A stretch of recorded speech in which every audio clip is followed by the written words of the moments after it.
Chapter 8:17. Tens of thousands of Scarlet Cross elites raised their weapons high and shouted in the loudest voice since the start of the war. No. Answer. Yes. Duque continued to shout. Dwarves and gnome brothers, this guy says he wants to destroy all civilizations. What do you think? Damn it. The violent dwarves raised their war hammers high. Duque finally waved at the elves. This bastard not only destroyed your homes, but he also wants to burn down every last inch of green space and a small tree. What do you think? Servanas stood out proudly. For the blood of Quell Dorii, we must take revenge. Who among the high elves did not know the strength and terror of the enemy? Those who could gather here were naturally the most courageous and unyielding in the entire elven race. They were the backbone of the future revival of the high elves and the pillars of the reconstruction of the elven kingdom. The earth-shattering roars of the humans and the sonorous and powerful shouts of the dwarves deeply stimulated the hearts of these tens of thousands of elves. They thought of their dead relatives and friends and of their destroyed homes. An unparalleled rage suddenly gushed out from the depths of their hearts and rushed straight to their heads. They abandoned the nobility and restraint that they once boasted about, tore off the mask of gentleness and elegance in front of the world, especially in front of humans, and shouted in unison. Revenge. Revenge. Revenge. The morale of the troops could be used. Almost without thinking, Servanas, who struck while the iron was hot, suddenly raised his war bow and shouted, "Our kingdom is destroyed. Our city is destroyed. Our compatriots and loved ones are killed. In order for future generations to never forget this day, I announce that Quell Dorii will be renamed to Sin Dorii." Duque could not hide the surprise on his face. Quell, in the elven language of Salis, meant nobility and Sin meant blood. The high elves had changed their name from Quell Dorii to Sin Dorii, which was originally done by Kale. That's in history. It had to be said that history was shockingly similar. In a certain scene, under certain circumstances, they would make the same choice. At this moment, in the tens of thousands of elven troops, every elf was full of anger. In their rage, they desperately needed to vent. They did not even notice that Servanas, who was technically just a National Salvation Committee and officially a Ranger General, did not have the authority to make such a major decision. One or two of them, tens of thousands of people, were completely enraged by Nizul's clamor. Naturally, they agreed to Servanas' call. This kind of astonishing momentum. Could it be that after Servanas doesn't need to become an undying, God will still send her the throne of queen? What about the Forsaken? I, Duque, am from the Alliance. Why should I care about the tribe? Alright, since Sylvanas doesn't need to change races and still has the chance to become Queen Sylvanas, I definitely don't mind giving you a push. Duque pursed his lips at Servanas and glanced at the Lich King's skull from the corner of his eye. Sylvanas immediately understood. Demon. Get lost. A loud shout rang out. He drew the bow and knocked the arrow in one smooth motion. This was an action that Sylvanas had practiced and used hundreds of thousands of times in actual combat. Each action was unremarkable, but when connected there was a kind of natural beauty. Looking at her beautiful hair fluttering in the wind and thunder power, her heroic demeanor of a war goddess easily infected every elf. They looked at Servanas standing on the hill with reverent and pious gazes. They were looking forward to it and waiting with excitement. They wanted to see Sylvanas, whom they had high hopes for, do something that would make them excited. However, at this moment, Servanas was actually dumbfounded. Just now, with a look from Duque, she did not think much about it and knocked the arrow. Of course, she wanted to shoot that hateful skull of Nizul with one arrow, but after subconsciously putting the bow and arrow on the posture, she suddenly remembered a serious problem. She did not have the means to deal with enemies with souls. Who knew if lightning could hurt ghosts? If she could not shoot that skull with one arrow, she would really lose face in front of the ancestors of the Dark Elves. Tens of thousands of elves stared at her back with burning eyes. Those tens of thousands of gazes were nothing before, but now they were like tens of thousands of long swords. If she was not careful, she would be pierced by thousands of swords and die. Biting her fiery red lips hard, Sylvanas really wanted to die at this moment. Now it was clear that the arrow had to be shot, but, suddenly she had a feeling of hating herself and hating Duque to death. It was not good to have such a telepathic connection with anyone, but it had to be with Duque. With a look from him, she foolishly knocked the arrow and aimed at the demon. Now it was all right. What? Was backfield? On the other hand, seeing Sylvanas being so obedient and working with a look from him, and then embarrassed, Duque only felt that it was very interesting and funny. Duque immediately felt Sylvanas' fierce glare. She wanted him to find a way to end this. It had to be said that the three Windrunner sisters' reactions when they were embarrassed were very interesting. Sasha, the most wife-like one, had a soft pleading look in her eyes. Just looking at her made one unable to refuse. Aurelia, the most knowledgeable of the big picture, had a look of little guy, why aren't you coming to help? Don't blame me if the field is ruined, with a look that moved and reasoned with him. Alright, now Sylvanas was even more direct. Will you help me or not? If you don't blame me for flipping the table. That wildness, that arrogance also deeply fascinated Duque. Duque smiled lightly. Even though he was more than 100 meters away from her, she still felt Duque's small movements. It was a soul that others could not see with the naked eye, a soul with a powerful holy aura. Only clergymen with the purest hearts, such as little girl Sally Whitemane, could see that a golden soul suddenly flew out of Duque's body and flew behind Sylvanas. At this moment, Sylvanas was in a standard posture of drawing a bow and knocking an arrow. Left leg in front, right leg in back. Left hand holding the bow, right hand pulling the bowstring. Others could not see it, but it did not mean that Sylvanas could not feel it. She only felt a warm soul hugging her from behind. Naturally, that was Duque's soul. This kind of embrace that was filled with ambiguity made Sylvanas flustered. Because his crotch was against her buttocks, his burning right hand lightly rested on her right hand, and his left hand gently stroked her upper left arm all the way to the fingertips of her left hand. If it were someone else, she would definitely have goosebumps all over her body and would have screamed. But that incomparably serene feeling of the warm soul made her feel very good. Chapter 8:18. Sylvanas's heart was tangled at the moment. For the sake of her people's hatred, even if she knew that the Lich King's body was not here, she still hoped to teach the bastard Nazul a terrible lesson. On the other hand, she was very familiar with the posture of Duque holding her.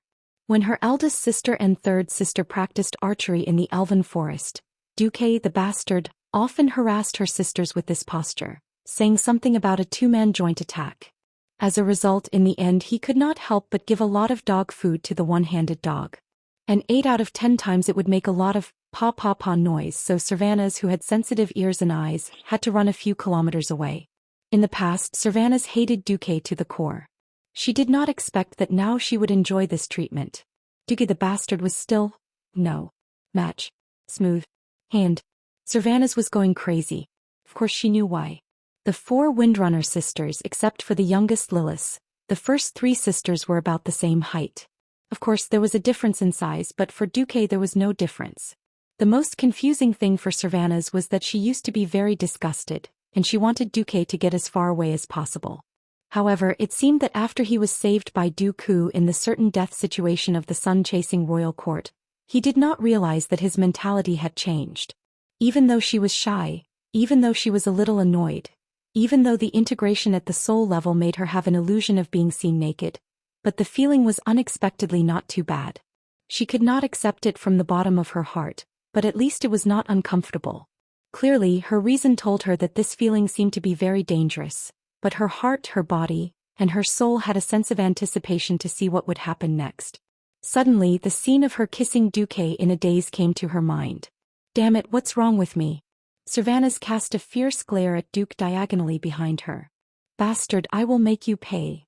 Lorthamar and the others heard Sylvanas cursing, but they subconsciously thought that Sylvanas was cursing at the Lich King. It was impossible for a third party to know that she was actually scolding Duque for taking advantage of her. She steadied her footsteps and decided to ignore that bastard Duque.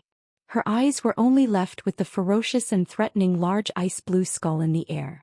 Sylvanas, who put away all distracting thoughts, had a grave expression on his face. His facial lines were taut, silently pursing his lips into a straight line. Nazul's noisy threat still echoed over the beach.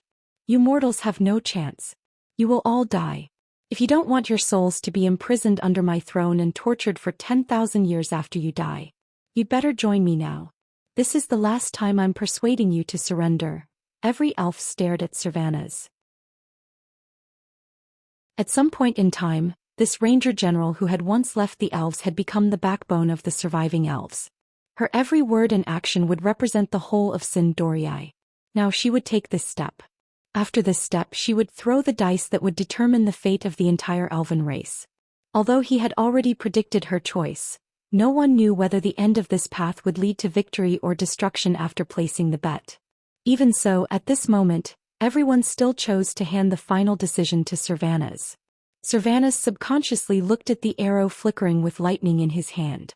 The purplish-blue lightning actually flickered with a faint radiance under the gray and black canopy of necromancy. Every vein on the wooden shaft seemed to be wriggling like a spirit snake. It was time to hand over the answer. At this moment, as the gold coin between the fingers of Duque Divine Soul slid across Servanas' arm, a burst of golden light burst from the longbow. The golden radiance extended to that long arrow, but it was wrapped within Servanas' purple-blue lightning radiance. On the hill, the elves seemed to hear the sound of a horn in a trance. That was the horn of war. That was the horn of Sindoriai's revenge on the Scourge army. They took a deep breath.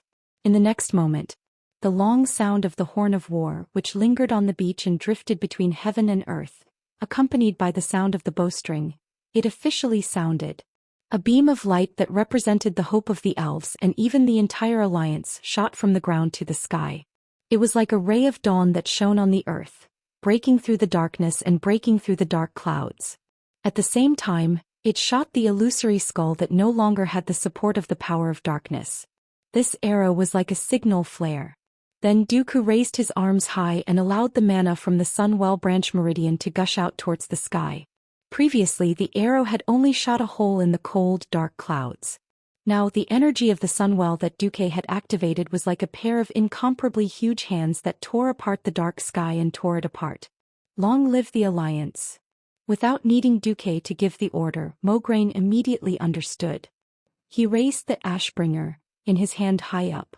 Under the guidance of this holy sword that emitted an even stronger holy light, more than 200,000 troops spread out from the entire Isle of Quel'Danas and rushed towards the Sunwell Highland where the Sunwell was.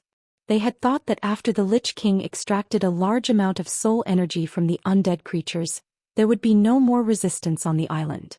But obviously this thought was wrong. Indeed, after Duque killed Antonidas, the power of darkness that the Lich King had injected into the Great Lich's temporary territory had collapsed.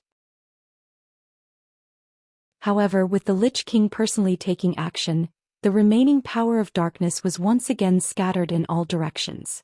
Not only were the high elves that originally guarded the island resurrected as undead, but due to the quality of these elite guards, many of them directly became Death Knights. To make matters worse, the Burning Legion seemed to have started to interfere. The sky began to rain, a green meteor shower.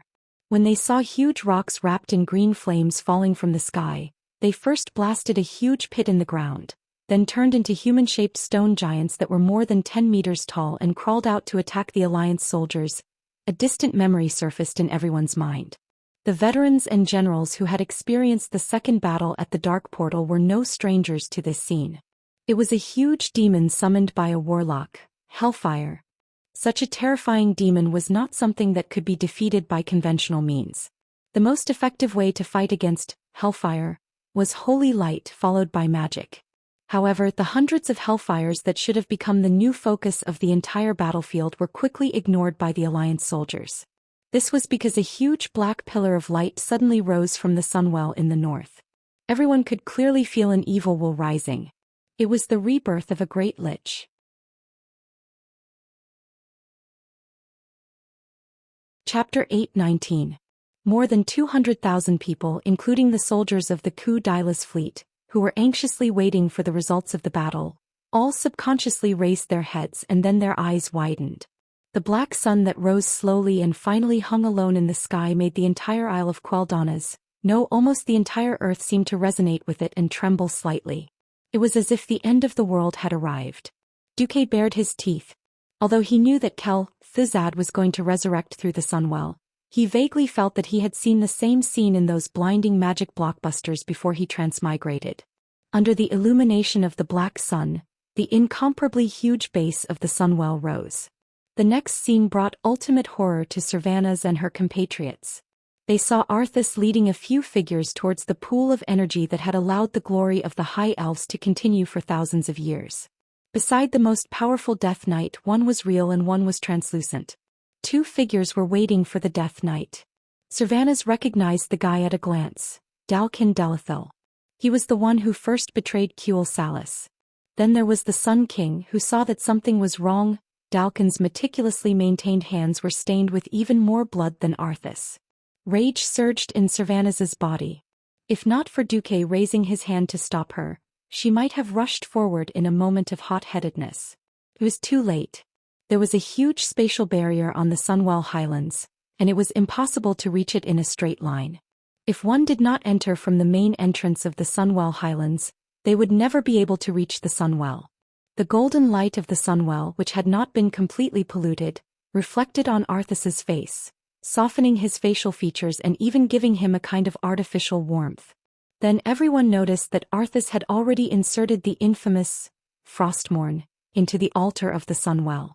The golden energy that overflowed from the Sunwell was quickly being polluted and then being drawn back into the Sunwell. Arthas curled his lips at Duque in a show of force, then snapped his fingers. Dalkin understood at that moment. He turned a finely carved urn upside down and poured the contents into the water. The light immediately changed, pulsing, spinning, and appearing in the center of the weakening magic vortex. It was a twisted shadow. From the bony shadow, one could tell that it was the withered soul of a lich. The polluted Sunwell churned with black liquid and began to climb toward the dirty souls that stepped into the Sunwell. No, at this moment many High Elves burst into tears. They watched in despair as the tainted mana spread on the evil shadow. They bit their lips and could only pray for a miracle. At this moment the entire island shook again. The shadows of two withered arms that were comparable to towering trees reached into the sky from the polluted Sunwell and held the black sun in the sky. Even though Duque was already mentally prepared for this, even though he had already made up his mind to reap the benefits, he was still stunned at this moment. The huge shadow of the back of the hand pulled the entire black sun into its embrace. The dirty sun shrunk at a speed visible to the naked eye, becoming more and more concentrated. Finally, it sank into the evil figure standing in the black well water.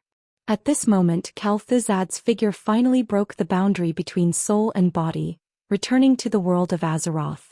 It was a horned skeleton with an evil smile. Its eye sockets were burning with flames, and its body was surrounded by snake-like chains. Its purple robe fluttered with its every move. Kel'Thuzad looked up and laughed. Just as the Lich King promised, I have been reborn.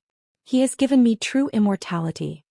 Servanas, Lor'themar, Hadron, Riadaline, and all the High Elves looked at Kel'Thuzad in disbelief. Everything was just for this? All the slaughter, torture, and terror just to resurrect a lich? The precious Sunwell, which was related to the fate of an entire race, was tainted with filth. The way of life that had lasted for thousands of years was destroyed. Just for this? What kind of joke was this? Servanas took a deep breath and shouted with the loudest voice she could muster, "Advance!" Every High Elf glared angrily at the great lich who was laughing shrilly. The only thing that comforted them was that this damned lich would be destroyed once again. There was also Darkin, who had betrayed his own people and used the Sunwell as a gift to flatter his new master. Only by turning his corpse into ashes and throwing his soul into hell to roast for 1,000,000 years would they be able to vent their hatred. In the west, the Alliance's army was also charging under Mograine's lead. However, as the core of the Alliance and the High Elves, Duque stopped and slowly sat down. "Duque, how are you?" Duque didn't need to look up to know that it was his personal maid, Vanessa. He smiled bitterly. "I'm fine. It's just that using the Sunwell's mana continuously is a bit too much of a burden on my body." "Duque, are you all right? Is the commander injured?" Jaina and Abendis followed closely behind. One had flashed over and the other had rushed over on horseback. "I'm fine. Let Mograine go first. However, I don't think Earthies will fight us head-on." Duque clutched his chest, his breathing a little rapid. Jaina noticed that the air that Duque exhaled was much hotter than a normal person's. It was almost at the level of steam. Duque had guessed correctly. Earthies was strong, but he had never thought of fighting the Alliance's main force head-on after losing all of his subordinates. The undead army that he had brought this time had been directly transported over by the Sunwell's mana vein. Now that the Sunwell had been polluted, the stability of the energy vein was naturally non-existent. There was no way to continue replenishing troops. After fighting for so long, the Alliance and the Doomsday Army both knew that due to the strength of their souls and the degree of corruption, the new undead army's combat power was limited. While the Doomsday Army could nurture their troops through battle, they still needed a lot of time to nurture and adjust to become the true powerhouses of the undead race. Arthes's retreat was inevitable. As expected, Arthes's laughter could be heard. Haha. Duke Marcus. This time it's my victory. I'm very curious if you still have the courage to stand in front of us when we reveal our final trump card. A huge space portal appeared under Kel Thizat's spell. It would take time for the army to charge over. Just like that, a huge battle that could have happened ended hastily. This wasn't a matter of regret, because Arthes and Duke had already obtained what they wanted.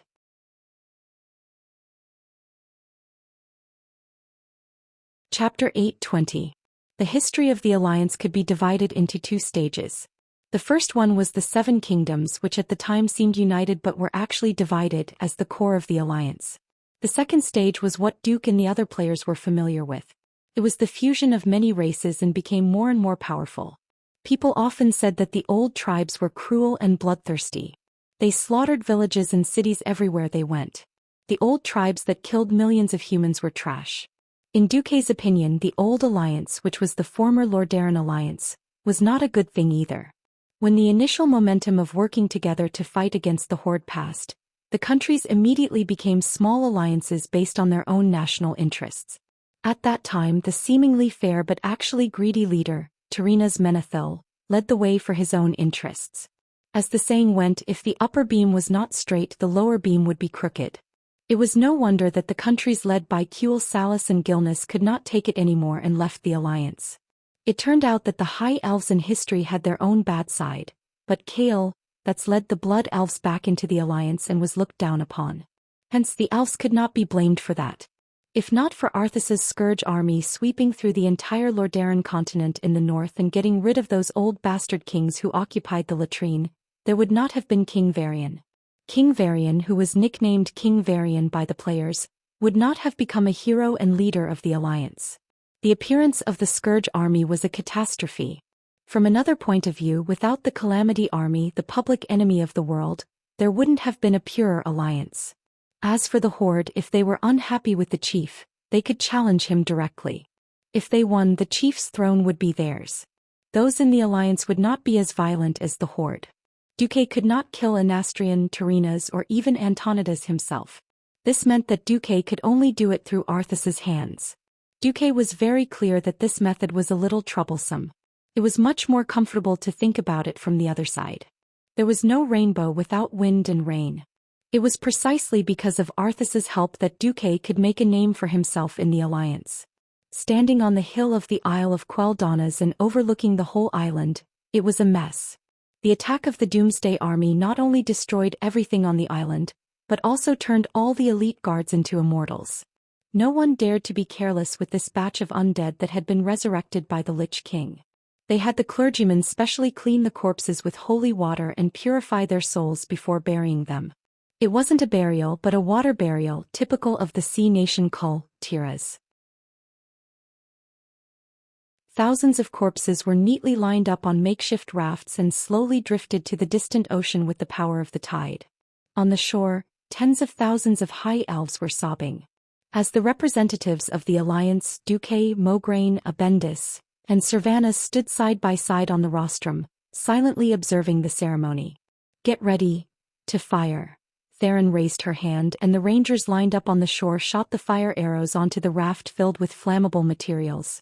Flames soared into the sky, accompanied by the burning corpses and the unique flute music of the High Elves.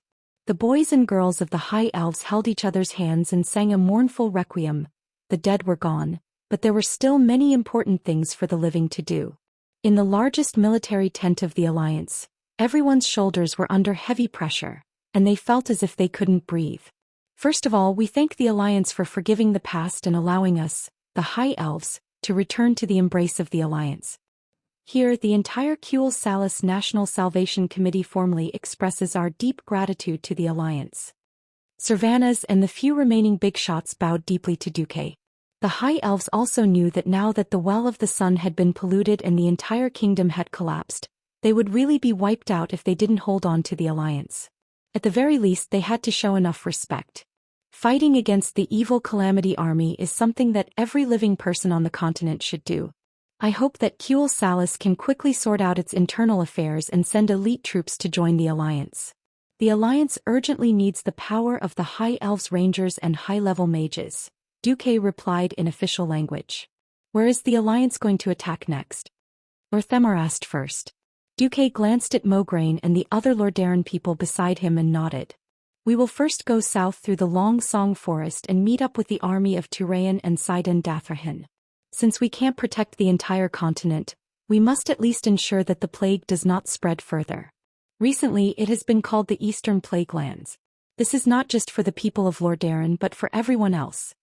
Unlike the original history, the Calamity Army was directly teleported to the High Elves this time.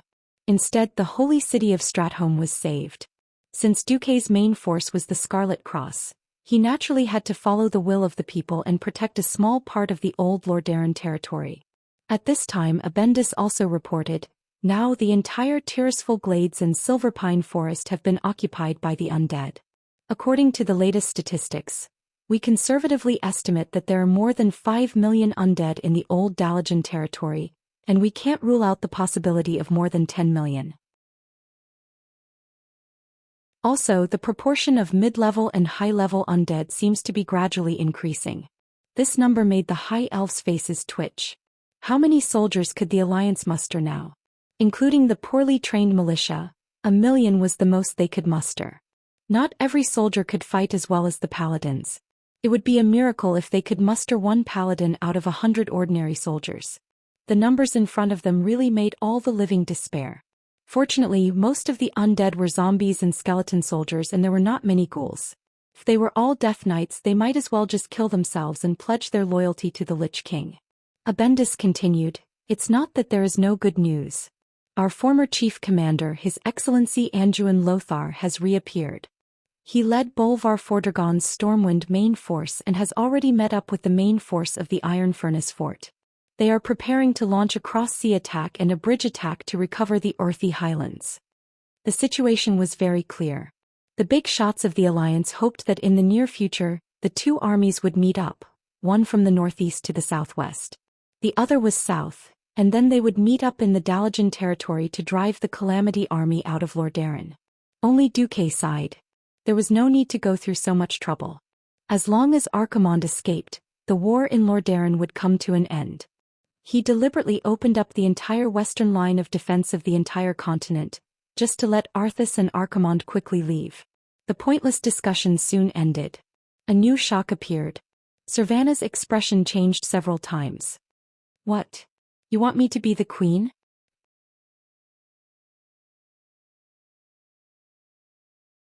Chapter 8:21. There was a relatively intact luxurious villa in the west of Silvermoon City. Because the original owner had followed Sun King and joined the Scourge army as a lich, there was no more suitable house nearby. In the end, the National Rescue Committee used it as a temporary headquarters. In the largest room on the 3rd floor, Servanas received the biggest unexpected news since the Scourge army's invasion. Arthas's invasion did not scare Servanas. Darkin's despicable betrayal did not scare Servanas. Even his own king taking the lead to join the Lich King could not stop Servanas's advancement. However, at this moment the battle outside easily frightened Servanas. Originally, it was normal to have a lot of people in the headquarters.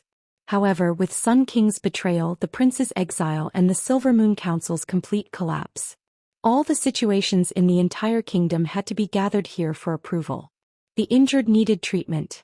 The previous sea burial was only for the dead on the Isle of Quell Donnas. In the kingdom itself, more dead needed to be purified and buried. A large number of undead were running around, so they needed to send out cleanup teams. Then there was the spread of the plague and signs of instability in the polluted Sunwell. Everything was complicated, but Servanas was someone who had seen a lot of things before. Hunt the undead to Hadron. Treat the injured and purify to Liade line.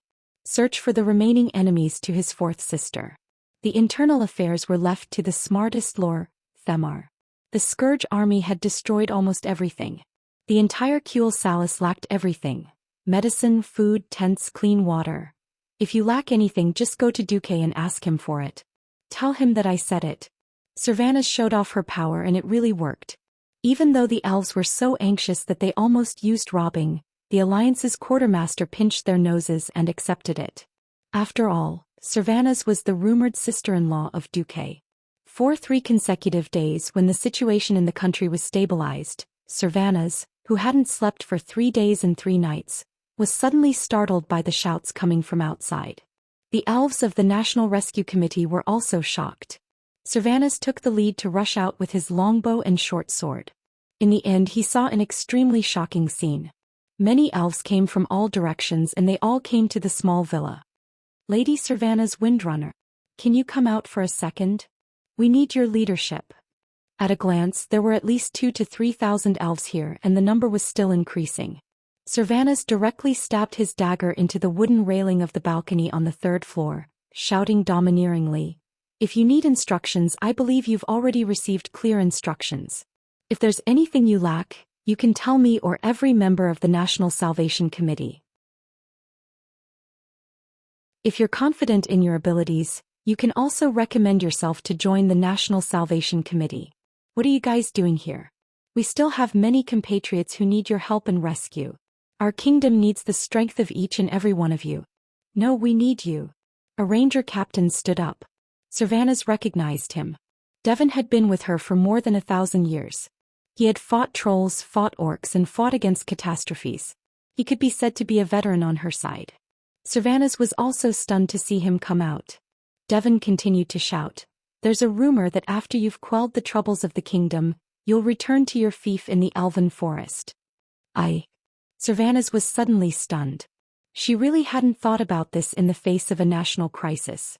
She used to think that when she gave up her duties in the Marcus family and ran back to the Long Song Forest, she would be separated from Duque and Duque's forces. Now it seemed that it was not the case at all. Duque had never regarded her as a traitor. Moreover, there was that kiss, and that arrow from the 2 of them. Unexpectedly, her hesitation immediately caused the elves below to burst into an uproar. "Woo-woo, the rumor is actually true. Even our only remaining hero is going to abandon us? Who can lead us out of this desperate situation? It used to be trolls, last time it was orcs and now it's bones. Oh my god, there's also the Burning Legion. Is Kuel Salis really going to perish?" Pessimism spread faster than the plague and hundreds of female elves almost burst into tears on the spot. Servanas was anxious. "I didn't say I was going to leave. As long as my comrades need me, as long as the Long Song Forest still needs me, I will not leave. But you've already left once." Devon's loud shout was like throwing a torch into a warehouse of explosives. The audience below suddenly exploded. Yes. 13 years ago, because of the King and the Silver Moon Council, the Windrunner sisters suffered the most unfair treatment. Although on the surface it was Duque who extorted the Windrunner sisters to leave, the elves generally believed that the king and the council had joined forces to force away the hero who was an eyesore to the higher-ups. "No, don't leave us. We need you." "Lady Servanas," at this moment someone shouted, "Stay. Since the Sunstrider is such a bastard, you can be our queen."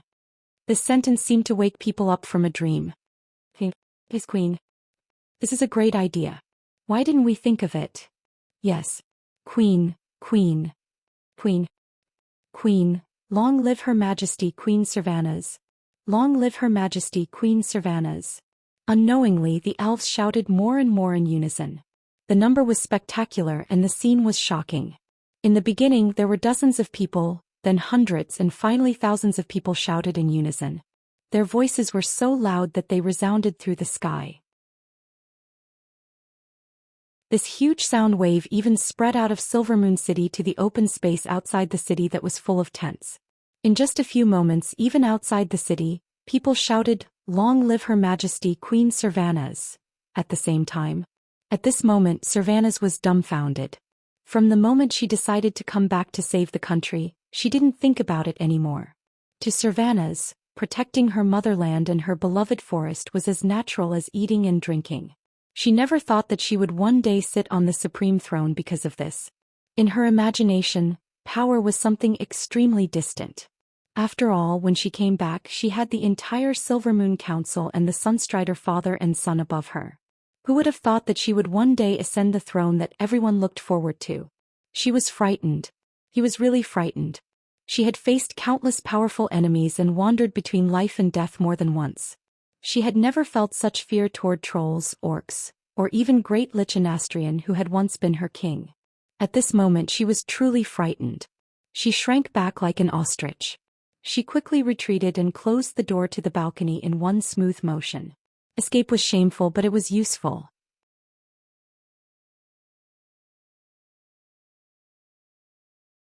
Chapter 8:22. Phew. Phew. Phew. Servanas leaned against the wall next to the balcony's glass door as she gasped for air. Just a short moment ago she was already drenched in cold sweat.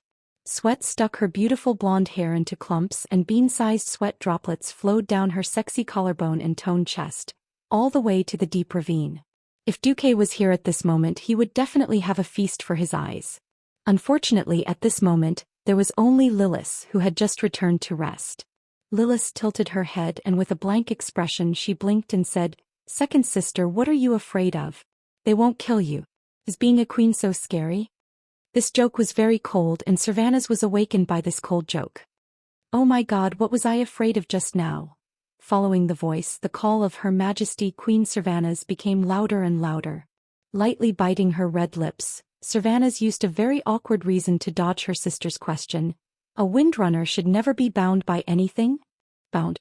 Big sister has been a ranger general for thousands of years. Is that considered a binding? Or is it also a binding for big sister and third sister to fall in love with Duque? When fourth sister mentioned Duque, Servanas' face could not help but turn red. Perhaps it was because Lilith lacked a brain when it came to relationships. This kind of emotionless conversation made Servanas' teeth hurt even more. Would doing what he wanted to do become a kind of restraint? Servanas' delicate face twitched involuntarily. Let me calm down for a moment. A few minutes later, when the noise outside reached the sky, an angry roar came from the committee's command center. Lord Thema, get in here. Lord Thema, who was hiding in the alley 3 houses away, could not help but smile bitterly. As expected, there are no idiots in the Windrunner family. In the command division's underground cellar, the sharp voices and shouts decreased by more than 80%. The air was filled with a rich alcohol fragrance, but those fellas here weren't in the mood to enjoy this intoxicating fragrance. Servanas leaned on her longbow and leaned against the wall of the cellar in a seemingly casual manner, but her entire body exuded a powerful and dignified aura. A few of them shuddered as soon as they came in and subconsciously shrank their heads. Is everyone here? All right, Lorthamar, come clean. What the hell are you doing? As long as the woman from the Windrunner family found her target, there was nothing she couldn't hit. Now that he had been singled out, Lord Themar couldn't even pretend to be a grandson anymore. Just as he was about to say something, Hadron spoke first. We agreed to make you our queen, big sister. What about us? Servanas' gaze sharpened, and the dozen or so fellows at the very front all felt like they had been turned into a beehive by a rain of arrows. Me too. Without hesitation or retreating, a large group of people stepped forward. Servanas really choked. She never thought that this actually included all the ranger captains she had led before. From the senior captains to the junior captains, there were at least 30 of them. What are you doing? Did you think about how I feel when you suddenly did this? Now I'm like a despicable thief who came back from thousands of miles away to steal the throne.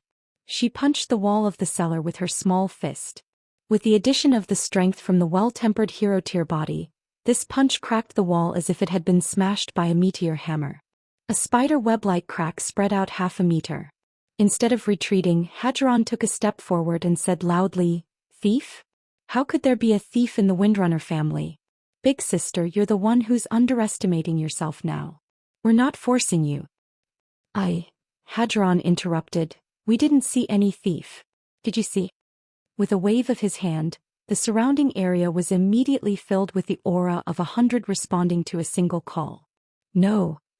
How could there be a power thief? Big sister, you're thinking too much. We're not blind. That's right, that's right. Hadron continued. We only saw a guy called Dao Qian betray Xianxia first. We also saw the man who used to be our king betray us in the face of powerful evil. Even Prince Kael, that's our last hope, betrayed us. Following Hadron's words, Lord Themar, who had been silent until now, also took 2 steps forward. However, in the end, when all of us were in pain and despair, a ranger called Savannah's Windrunner stepped forward and became our hope, our pillar of support. She led us in a desperate charge against Arthas. No. I'm not strong enough. My sister. Yes. Aurelia is much stronger than me. Cervantes argued. Riadaline suddenly said, perhaps Lady Aurelia is stronger than you. But at that moment, it was you who appeared in front of the High Elves, not your sister or sister. Cervantes was speechless for a moment. Then she immediately said, that's not necessarily true. I can temporarily lead everyone, but if we form a parliament in the future, won't we all be able to choose a more suitable leader? Well, no one is more suitable than you. Hadron said firmly. He raised his hand and pointed above his head. Do you hear everyone? Almost all the High Elves who can still move are here. Lord Themar took 2 more steps forward. He was so close that his nose was almost touching Savannah's forehead. He waved his arms vigorously, using his body language to express his excitement. Whether we want to admit it or not, Xianxia has already collapsed. The plague has spread throughout the kingdom and 80% of our land has been corroded. We can't even afford to feed 50,000 people. Maybe we can do it after we purify the land. But that's in the future. Now we must evacuate most of our people just like how we evacuated north during Stormwind. Cervantes, other than you, there is no one else who can be the bridge between Sindorii and the Alliance. Remember, there is no one else. Cervantes' body trembled. She understood everything. Helping her rise to power. It could be said that it was fate, but it could also be said that it was inevitable. In a situation where the higher-ups were all killed and even betrayed, the people needed a new pillar of support psychologically. Materially, the kingdom's collapse forced the entire kingdom to seek help from the Alliance in order to prevent a large number of people from starving to death.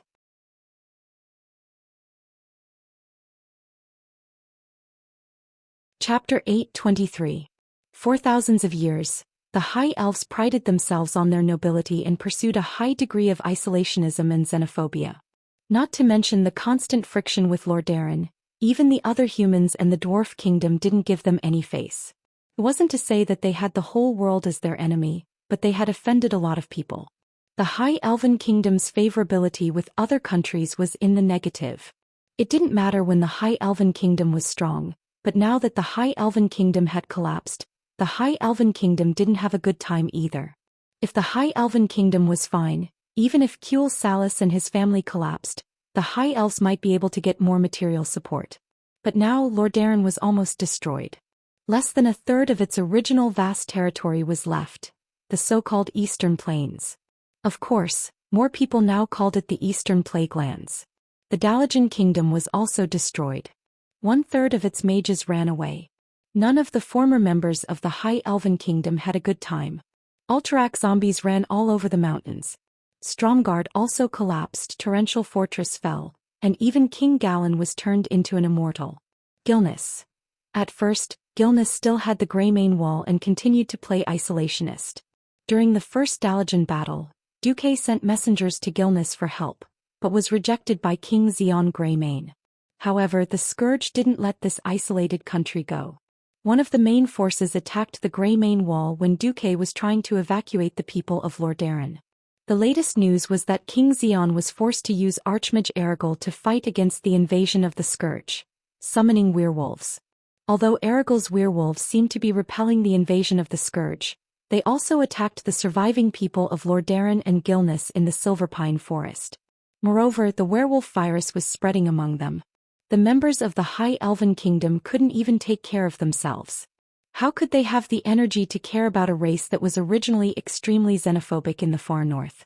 If there was anyone in the High Elven Kingdom who could get the resources of the High Elven Kingdom, it would be the Windrunner sisters.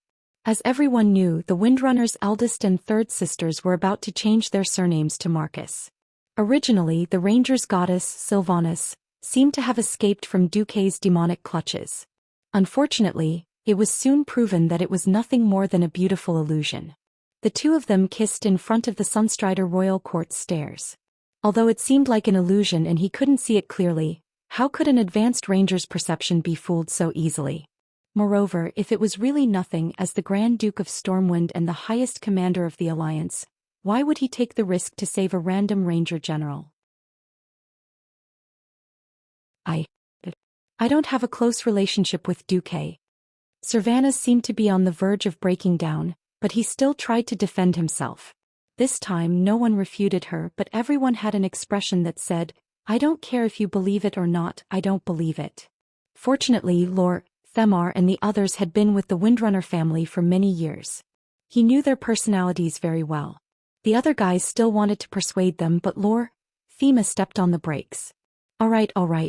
We're not purposely forcing you, but please calm down and think about it. We'll leave first and give you some time and space. As soon as he said this, the group of guys immediately became clear-headed. It might be very effective to deal with Aurelia. As for Sylvanas, it was a little difficult. For the second sister of the Windrunner family, who was known as the most rebellious person, leaving behind a mess and not doing anything was also one of the options. Lady Sylvanas Windrunner understands everyone's good intentions. She promises to seriously consider your suggestions and give an answer as soon as possible. However, our compatriots are still suffering and we have more urgent things to do. Please disperse first. If there's any news, the National Salvation Committee will definitely inform you as soon as possible. Lord Themar announced to the elves outside. Didn't it sound wrong? Thinking about it, the thousands of elves gathered outside were instigated by Lord Themar. She naturally had the ability to appease everyone first. If anything happened to Sylvanas, this fellow might immediately launch a petition of 100,000 people. As soon as they drove everyone away, Lord Themar grabbed Hadron's collar. Keep an eye on Big Sis. If she wants to leave Kuel Salis, you have to hold her back even if you die. We can only play the emotional card now. Yes, I understand. Hadron nodded vigorously. What they did not know was that the four Windrunner sisters' hearing was no longer what it used to be after being strengthened by the storm altar. Two blue veins in the shape of a cross popped out on Sylvanas' forehead. At this moment she even wanted to kill her lackey. Lilith tilted her head. Second sister, I actually think you should ask Duque for his opinion. Sylvanas was a little annoyed. Why ask him? Duque is a very thoughtful human. Look, that Jaina claimed to be Duque's fiancée, but she never got any benefits. But he takes good care of us elves. Since Lord Themar wants to use us to clear the Alliance, they need Duque to help them. Lilith did not say much, but she hit the nail on the head. Before Kuel Salis was attacked, Sylvanas and Duque hadn't seen each other for 10 years. 10 years was nothing for elves, but it could change a lot for humans. He seemed to be on good terms with Big Sis and third sister. What about her? Speaking of which, how would she settle the mess between them? Sylvanas' mind was in a mess. Taking a deep breath, she decided to secretly meet Duque. In the past 3 days, Duque had been very busy. Apart from arranging for the Alliance to send people to help with the disaster and arrange for hundreds of thousands of Scarlet Cross soldiers to enter the eastern Plaguelands through Longsong Forest to support Stratholme, he also had to keep a close eye on the Sunwell. In history, the Sunwell had been forced to be blown up because it was too corrupted. But there were some things that a human like Duque could not meddle in. The High Elves' holy relic could only be decided by the High Elves themselves. The only thing Duque could do was to ask Dellen's old lover, the Radiant Moon Elven mage Gina Goldsword, to keep an eye on the Sunwell. When it couldn't hold on any longer, it would be the moment for Duque to show up. With the help of the system, he used inner vision to sense his magic circuits.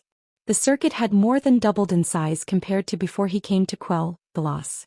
The flow rate and quantity of magic power had increased exponentially, but there was still a long way to go before a qualitative change. Duque heaved a sigh.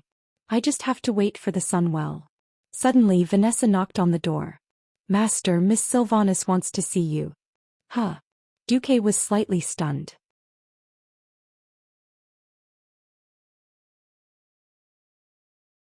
Chapter 8:24. It wasn't that Duque was bragging, but he had been really close to Sylvanas. From the first year of the Dark Portal, when the Windrunner's eldest and second sisters had supported South Shore, to when the Windrunner family had been lured to Elven Forest, to when Karazhan had been blown up 5 years after the Dark Portal, Duque had seen her at least 800 times, if not 1,000. Later on, because he often fooled around with Aurelia and Winrisa, she seemed to hate him and their meetings had gradually decreased. In his memory, every time they met, as long as Duque was in the house, Sylvanas would never walk through the front door. When had she not relied on her unimaginably high agility to jump in through the window? What was a notice? Could a notice be eaten? Obviously, Vanessa was also shocked. It could be heard from her tone of voice. Because Silver Moon City had been destroyed, plague and death were everywhere. Other than the rescue team, the Alliance had to board the ship again at Quel'Dana's Island, pass through the original Windrunner Tower in the southwest of Longsong Forest, and take the southern mountain road to the plague. Only a small number of logistics troops and Duque and other higher-ups were arranged outside the northwest gate of Silver Moon City. Duque also lived in a villa that originally belonged to the Silver Moon Council. Invite her in. Not long after Duque gave the order, he heard the sound of knight-errant boots coming from the corridor outside. Duque was a little stunned, and then he was stunned when he saw Sylvanas. Damn it. What was going on tonight? Why was she suddenly wearing formal dress for a banquet? Wasn't it the sound of boots just now? Windwalkers loved nature, and at the same time they pursued high agility. If it wasn't for the magic armor that could increase their body's speed and agility, they might have chosen to wear bikinis on the battlefield. According to them, this way they could feel the flow of the wind better.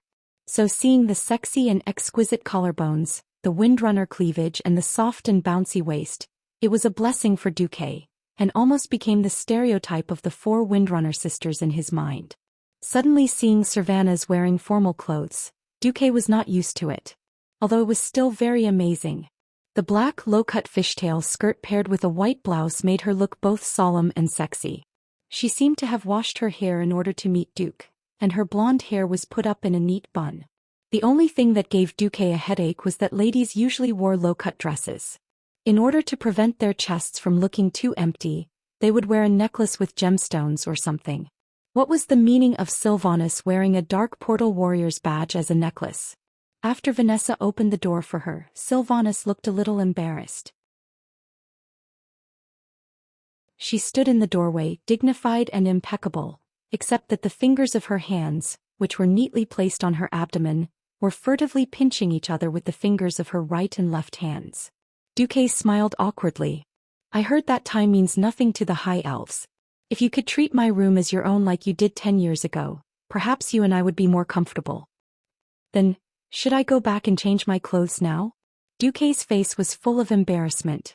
Am I imagining things? Why does it feel like Queen Sylvanas's intelligence has dropped? Duque looked up at the darkening night outside the window. It's getting late. Come in. Just say what you want. Sylvanas walked in with her ladylike little steps. It had to be said that in the past 10 years, Duque's invention of high heels had become popular throughout the Eastern Kingdom, earning a lot of money from ladies. It wasn't that this trend had not reached the closed Kuel Salis.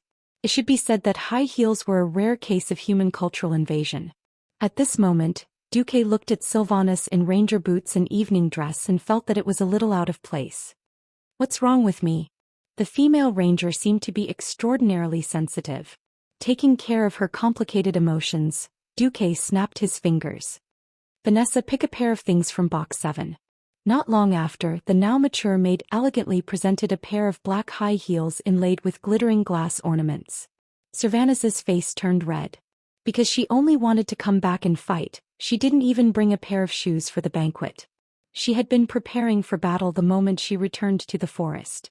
In the end, when she wanted to wear a formal dress, even this evening dress had to be borrowed by Lilith, and she couldn't find suitable shoes.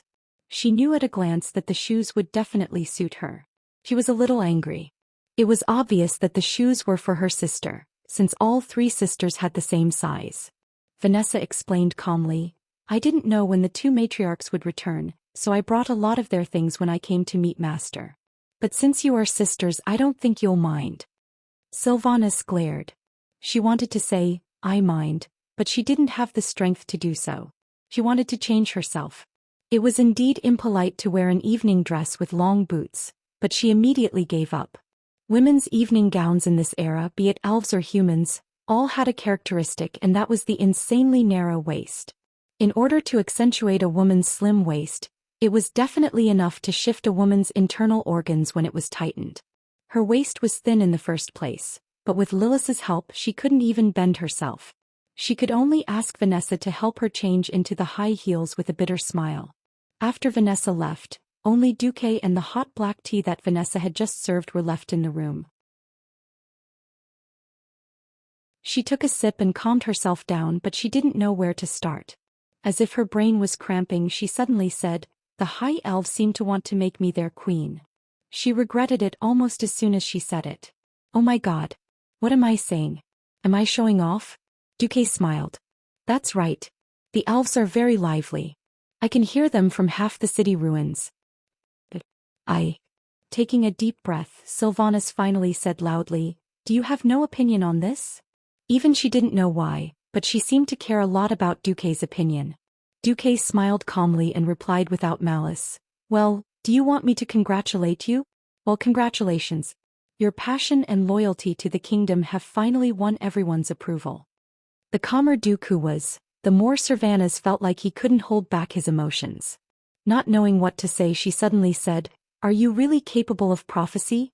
I clearly remember that you accidentally called me Queen Sylvanas more than once." This time Duque was stunned.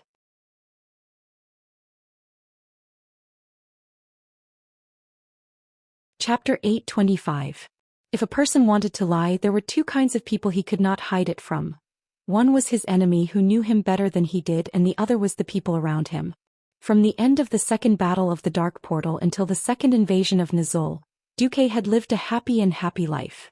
When people were not under pressure, their nerves were not so tense and they would not have too many scruples. Big secrets could be kept, but small secrets still had a chance to be leaked. Duque did not know how to talk in his sleep, but he had seen Sylvanas too many times, and he was used to calling her Queen Sylvanas before he crossed over, so he would always spill the beans. In the past he could just laugh it off, but now there was Mediva's prediction of the invasion of the Scourge army, and Duque's ability to predict the future. Now Queen Sylvanas suddenly asked one of Duque's Achilles' heel.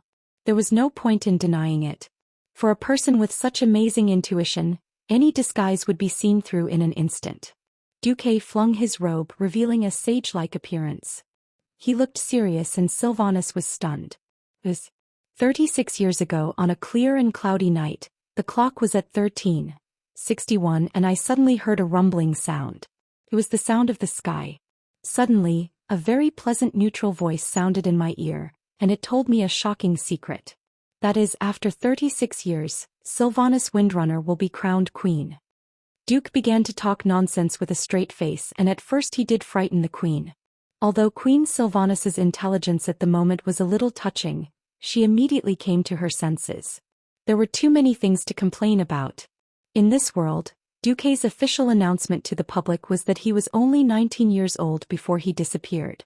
Now that he had eternal life and age had no meaning, the authorities believed that Duque was a 29-year-old guy who was about to step into the ranks of middle-aged uncles. Then 36 years ago, what the hell was that?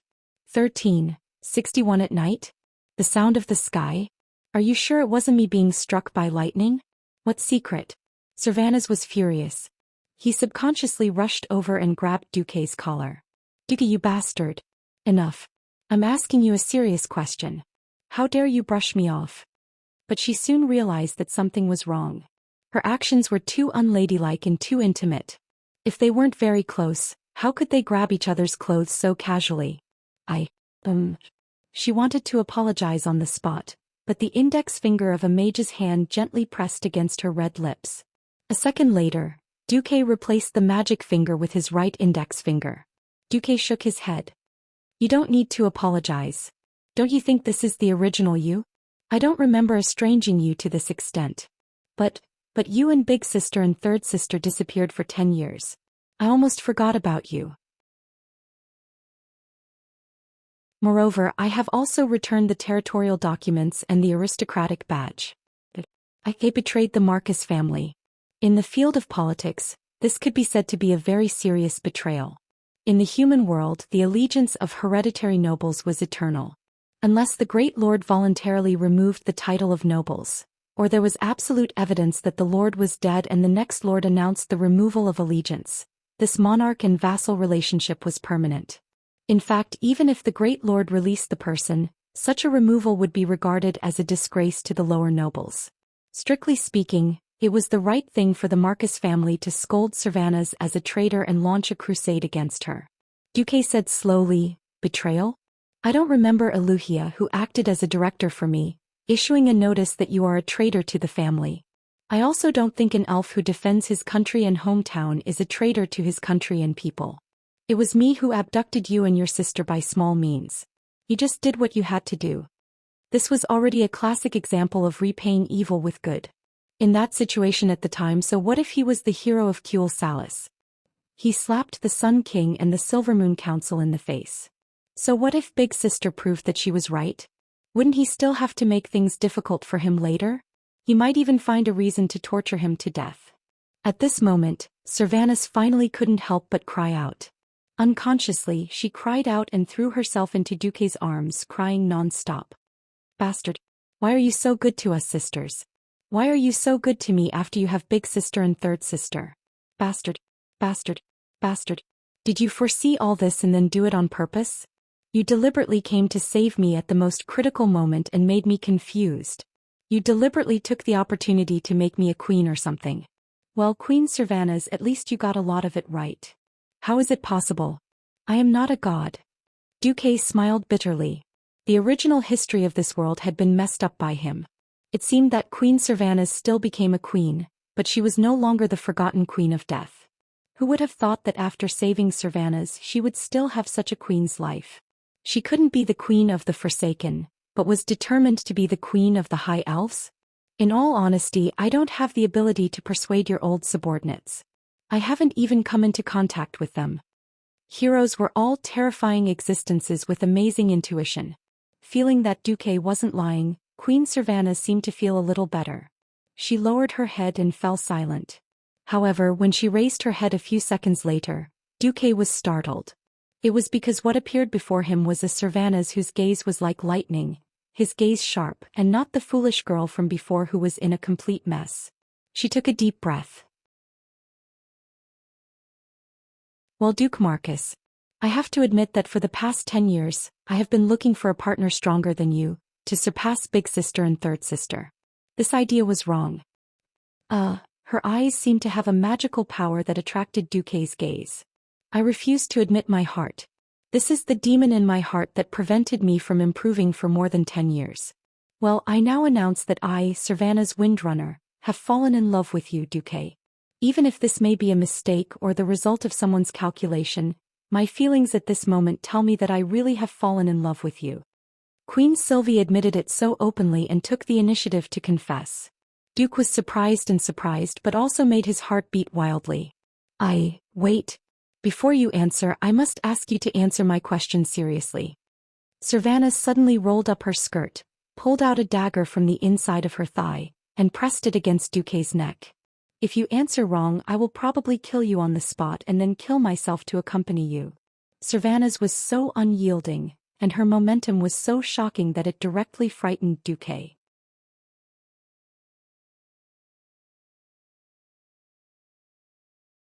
Chapter 826. Duque was a little surprised and also had a headache.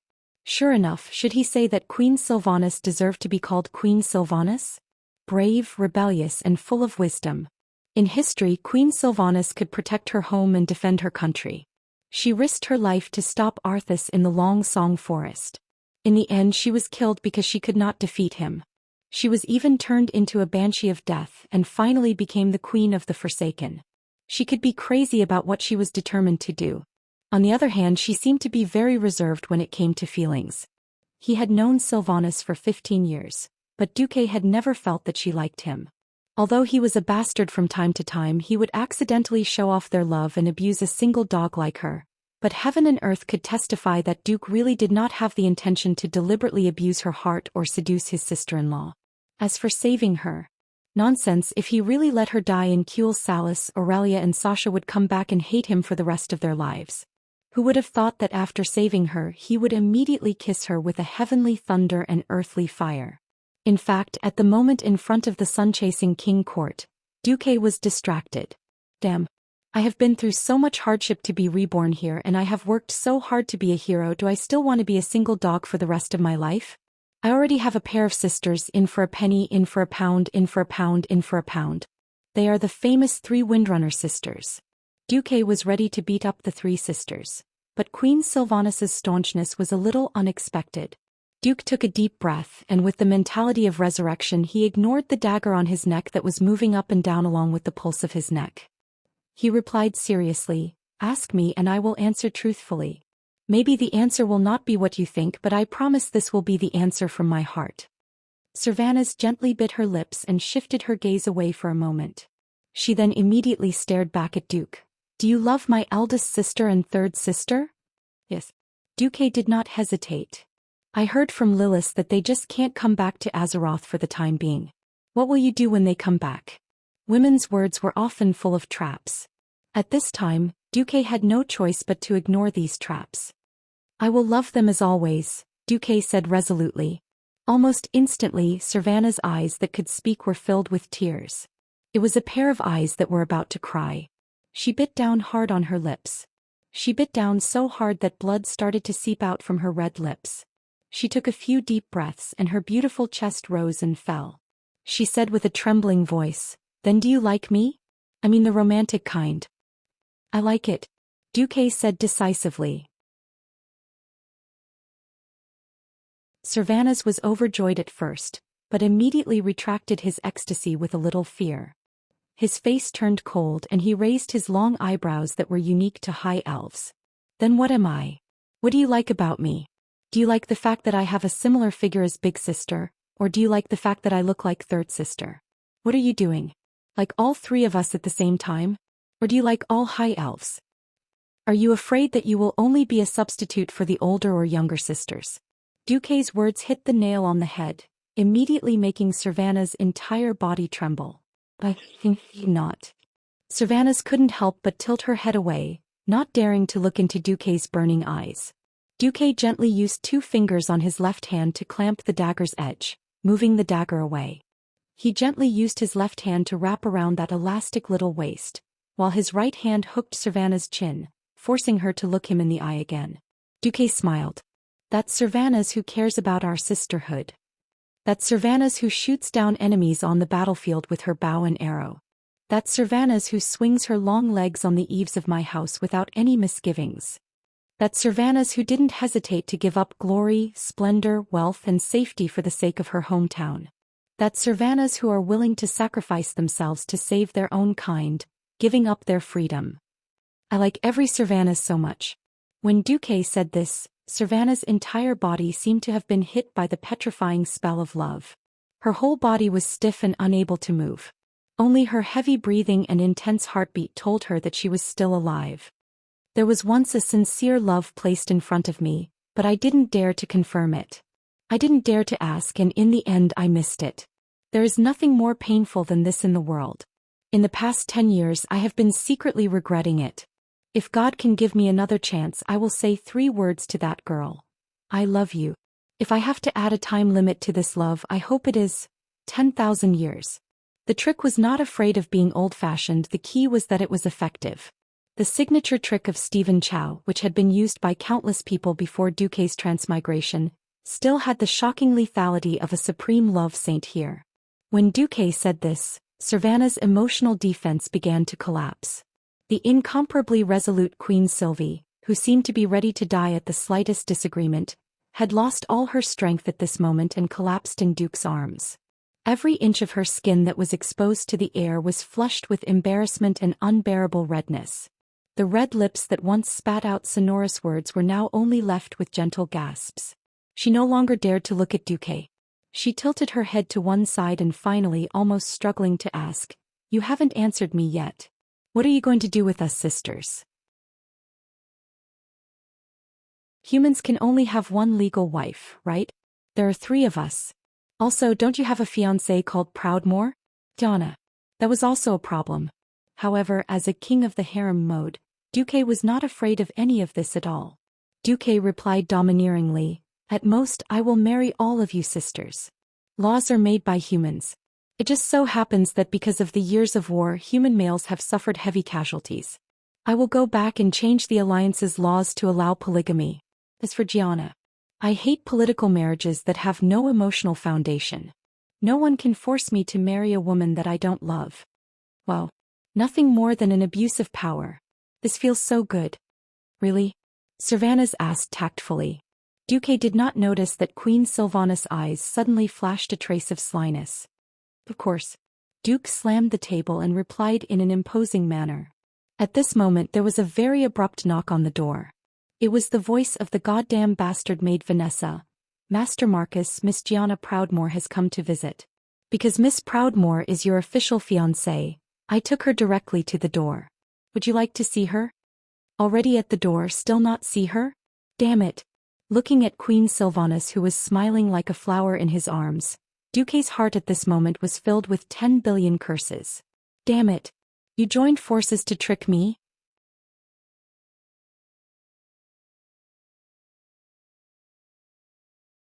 Chapter 827.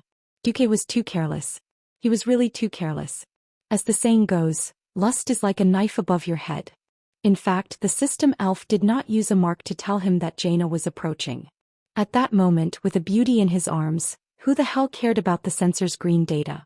Queen Sylvanas was also secretly playing tricks. She definitely knew that Jaina had been Duque's rumored fiancée for 10 years. Jaina's footsteps could not be hidden from her.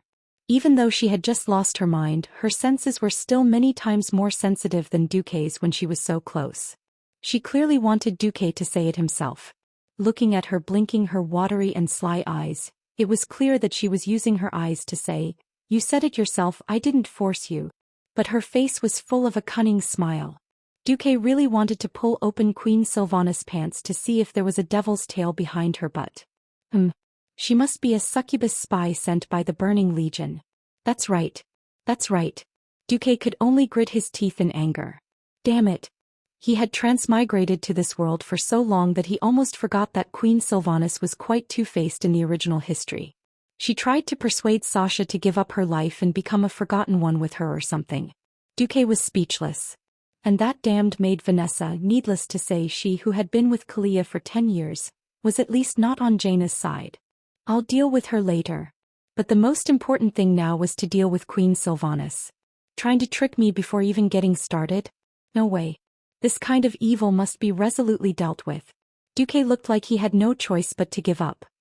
He hugged Queen Sylvanas' waist tightly, pinched her chin with his right hand and made a gesture of forcing a kiss. If it was under normal circumstances, Cervantes would have definitely rejected it. But outside the door was Jaina, the woman who had been showing off as Duque's fiancée for 10 years when her eldest sister and third sister were not around. Now that Duque had made a promise, she was very willing to give Duque some benefits and strike a blow to her rival in love. So Queen Sylvie put her arms around Duque's neck passionately, stretched her snow-white neck, closed her charming eyes and offered a hot kiss. She made up her mind that when she kissed him later she would definitely make the sound of water splashing and piss off the person outside the door. Who knew? He didn't receive an intense and passionate kiss. Instead he felt a sharp pain in his nose. Woo woo woo. The tip of the nose was the most sensitive part of an elf. Queen Sylvie burst into tears when the tip of her nose was bitten. She hurriedly opened her eyes and saw Duque's vengeful gaze. Duque loosened his bite and pressed his lips against hers. This time he fulfilled her wish from 3 seconds ago. It was a pity that the taste had changed. Queen Sylvie had already made up her mind to bite back at Duque if he dared to stick his tongue out. Duque actually guessed what she was thinking. He held her chin tightly with both hands. If he didn't open his mouth, how could he bite? It had become the purest kiss. What the hell was this? This time it was Queen Sylvie's turn to grit her teeth. After a while they separated. Duque smirked. This is a small return to you for tricking me. You. Queen Sylvie was angry. None of the Windrunner sisters were stupid. Of course she understood that Duque wanted to establish dominance. Of course she could fight, but after knowing him for so long, She knew very well that Duque would not be swayed by any constraints imposed on him. Look, the person outside the door was a living example. Back then, King Dailin and King Lang joined forces to hope that Duque would marry Jaina, but he resisted and refused. Duque was a man who could be persuaded but not cowed by force. Glancing at the silent door, Cervantes threw Duque a resentful look and then said softly, "I won't make things difficult for you." After saying that, she gave him a light kiss. Then, wearing high heels and an evening gown, Queen Sylvie nimbly jumped out of the window and disappeared into the night. Duque touched his lips, still feeling a little incredulous. He had thought that Queen Sylvie would take the opportunity to flip out. Coming back to his senses, Duque said loudly, "Come in, Jaina." The door opened and Duque saw Jaina with her lips slightly pursed. Although she was still wearing her battle mage outfit, it was obvious that she had also put in a lot of effort. A light foundation, lightly drawn eyebrows, and just the right shade of lipstick. Because she was not wearing a cloak, her delicate shoulders, delicate collarbones, and fair waist were exposed. It was very tempting. Unfortunately, it seemed that all her efforts were in vain. Seeing that there was only Duque in the room, Jaina really heaved a sigh of relief. At least she didn't have to face this embarrassment. If Sylvanus was here to show off, she really didn't know what expression and attitude she should use to face her. The scene just now was equally awkward. She was like a block of wood at the door, not knowing whether to leave or stay. Her appearance was still dignified and her temperament was still noble, but there was sadness in her eyes that couldn't be concealed. There had never been sparks of love between her and Duque, but they had been mentioned in the same breath since they were young.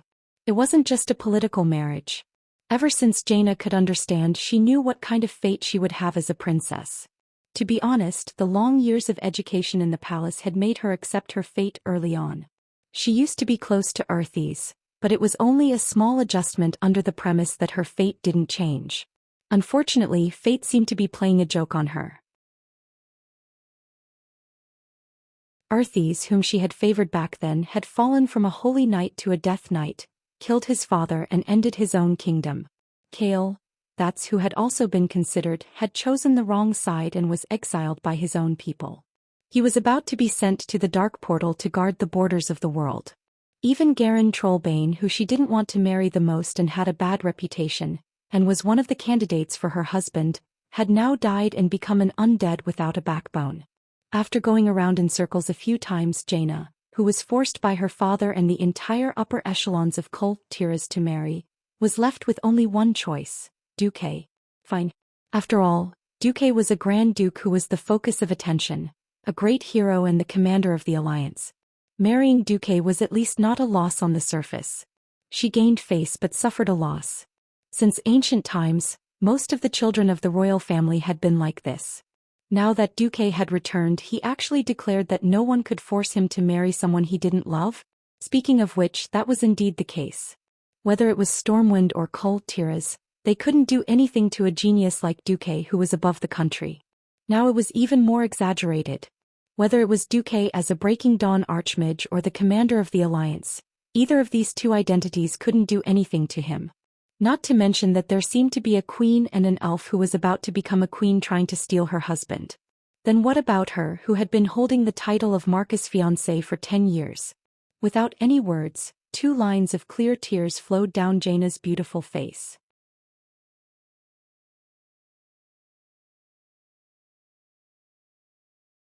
Chapter 828.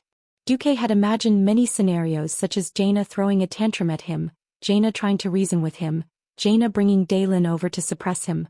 However, Duque had never thought that Jaina would use the most primitive and feminine reaction to move his heart. Jaina's reputation of selling out her father had left a deep impression on him. He had avoided her as much as possible, feared her like a snake or a scorpion, and always kept his guard up against her. However, the prejudiced Duque had forgotten an important principle time and time again.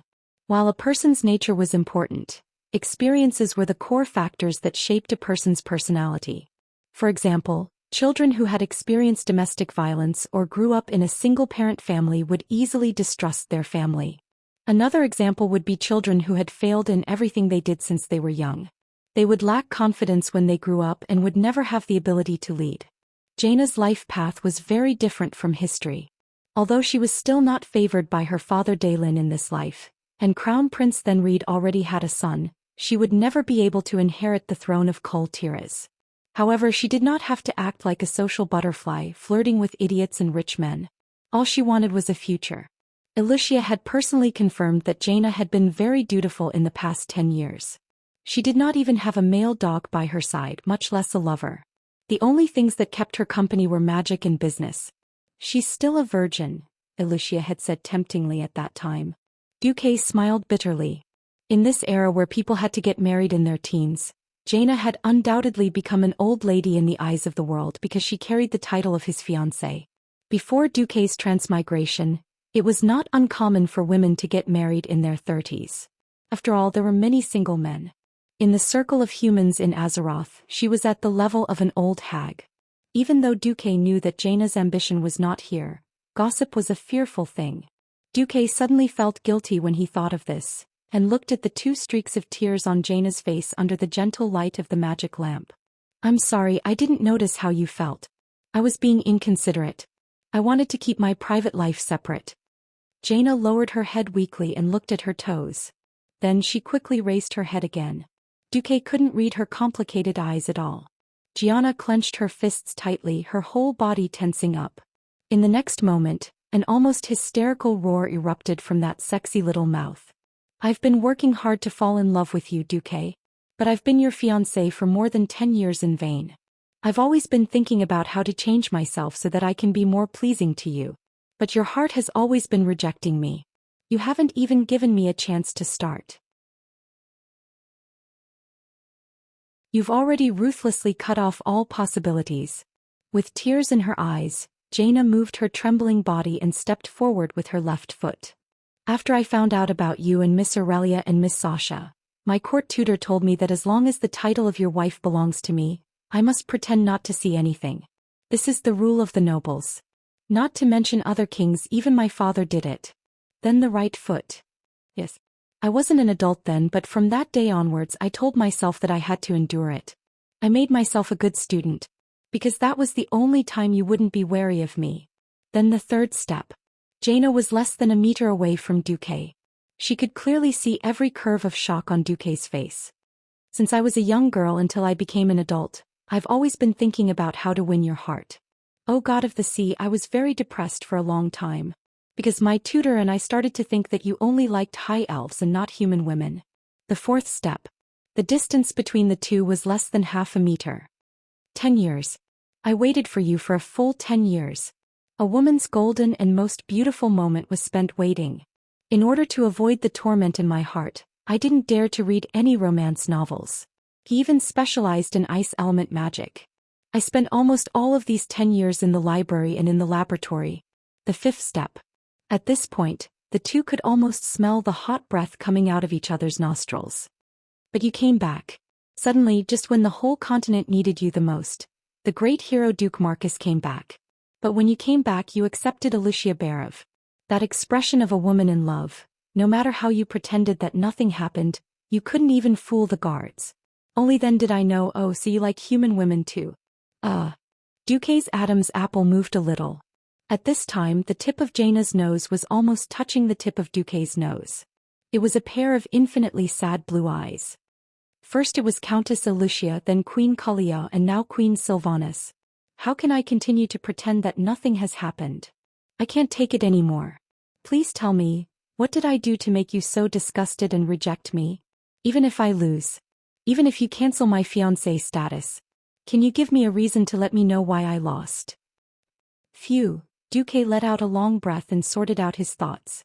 From the perspective of the engagement, even though this was a bad debt, even though he had never acknowledged this marriage because of the accident of Karazhan's explosion, he had indeed dragged Jaina down.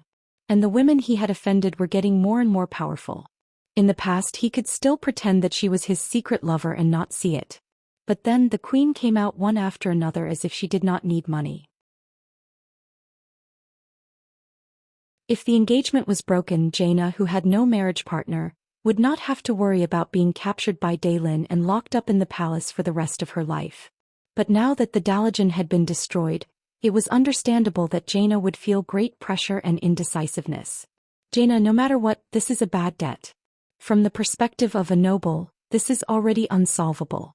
But I just want to ask you, do you think that by marrying me and having a child to be my heir, you can fulfill your dream with peace of mind? Dream. Jaina's body trembled and then she froze. Duque continued to patiently guide Jaina. According to the tradition of the royal family, if you marry a powerful person you don't like and simply become a tool to carry on the family line, without doing anything for the rest of your life, would you be willing? Would you be willing? There was almost no need to ask further. Jaina had already given the answer. No. Never. Absolutely not. How could I be willing?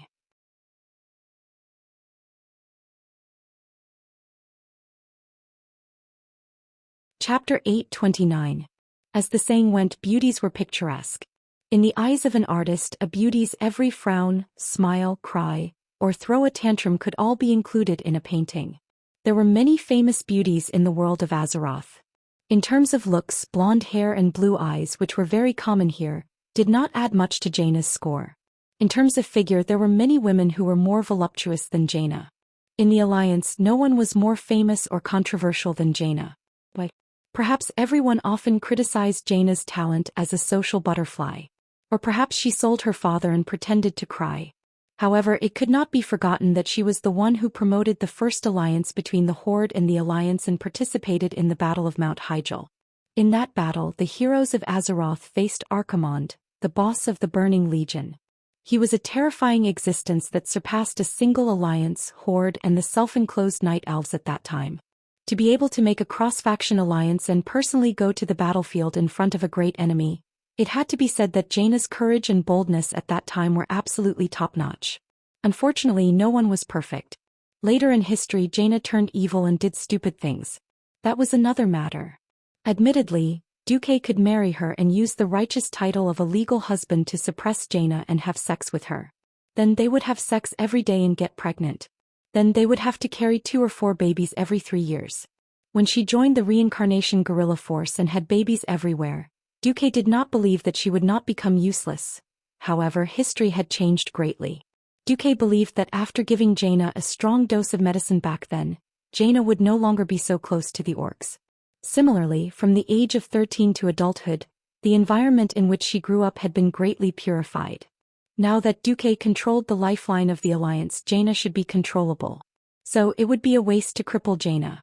Looking at Jaina, who pursed her lips slightly and had a stubborn and wise glint in her eyes, Duque knew that he had finally found a balance on how to deal with Jaina. Duque sighed softly. As a commander, my vision is destined to be different from that of ordinary people. Give the griffins a sky, give the generals a battlefield, and give the veterans a home to return to. I've always been an advocate of using things according to the person. Jaina, from the first day I met you, I knew that it would be a waste to lock someone as smart and wise as you up in the backyard. That would be a waste of coal, Tiras, a waste of the entire alliance. When Duque said this, Jaina's face was still filled with shock. This kind of change was too unexpected, and it suddenly grasped her Achilles' heel and scratched the most itchy part of her heart. Her maiden heart started to beat wildly against her will. The same person, when faced with the same situation, will make different choices due to their different personalities. For example, Kalia, I once asked her personally, if she was locked up in the palace, what would she do? Her answer was that she lamented her fate and bore it all in silence.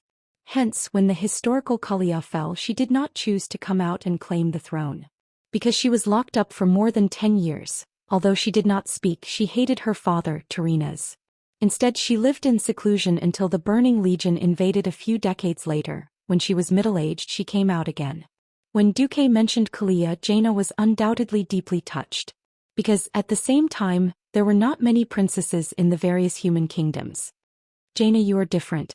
Although forming a caravan seems like a silly move, in fact you are building your own power. You have always been trying to resist your own fate. You are resisting the seemingly inevitable fate of being the daughter of the royal family, but having to marry and have children. Duque's words made Jaina feel as if her whole body was electrified. She could not tell if it was shock, or numbness. Her beautiful lips moved for a long time, but she could not squeeze out a word. I yearn for freedom and hate being bound by fate just like you. But I am different from you.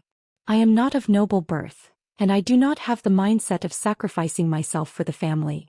Hence, I have always rejected political marriages from the very beginning. Since that is the case.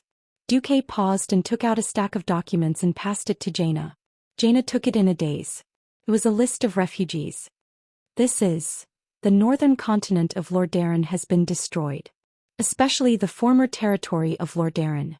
Other than the southernmost part of the continent near the Hillsbrad Hills, most of the areas have been infected by the plague. This continent can no longer support so many people, so migration is inevitable. Jaina raised her head. Didn't you say that, just like how South Shore took in the refugees from Stormwind during the last war, they would first take in the people to the western wilderness? That is generally the case, but you have forgotten one thing. The southern continent has a small population. When we moved all of them there were only about 600,000 people. The northern continent of Lordaeron has always been the main settlement of humans. We have calculated that even if we filled up Stormwind, it would not be able to accommodate all the refugees. Then, Duque brought Jaina to a table. There was a map of the southern continent pinned to the table. Whether the humans and high elves are willing or not, they have to open up new territory. For now, the direction is Stranglethorn Vale, south of the Twilight Forest. But it is not easy there because there are many trolls. Moreover, not everyone is willing to go to the southern continent with the Alliance. You mean? Jaina's heart beat faster. She seemed to have grasped what Duque wanted to say. Not only the people from Torrential Castle but also the people from Gilness. Because their country once left the Alliance, even though I have already ordered them to treat the refugees equally. In fact, the refugees from these two countries are still severely discriminated against and even abused. At this point, Duque also sighed. He had left so many backup plans to prevent Jaina from courting death and inciting these people to travel across the ocean with her. Who knew that at this point, there were many things that could not be solved with a single order from him. There were policies from above and countermeasures from below. If the people above said no, the people below would still pay lip service. There were even soldiers from Stormwind who bullied the refugees from these two countries. Duque did not have so much energy to care about such details. In the end, many of the people who escaped from these two countries really became refugees among refugees. If left alone, they would be abused to death sooner or later. This was a chaotic world. It was normal for thousands of refugees to die. Jaina, I hope to establish a bridgehead for the Alliance in the Kalimdor continent. On one side, it is to monitor the Horde, and on the other side, it is to deal with the possible invasion of the Calamity Army. I want to give this task to you. Can you do it?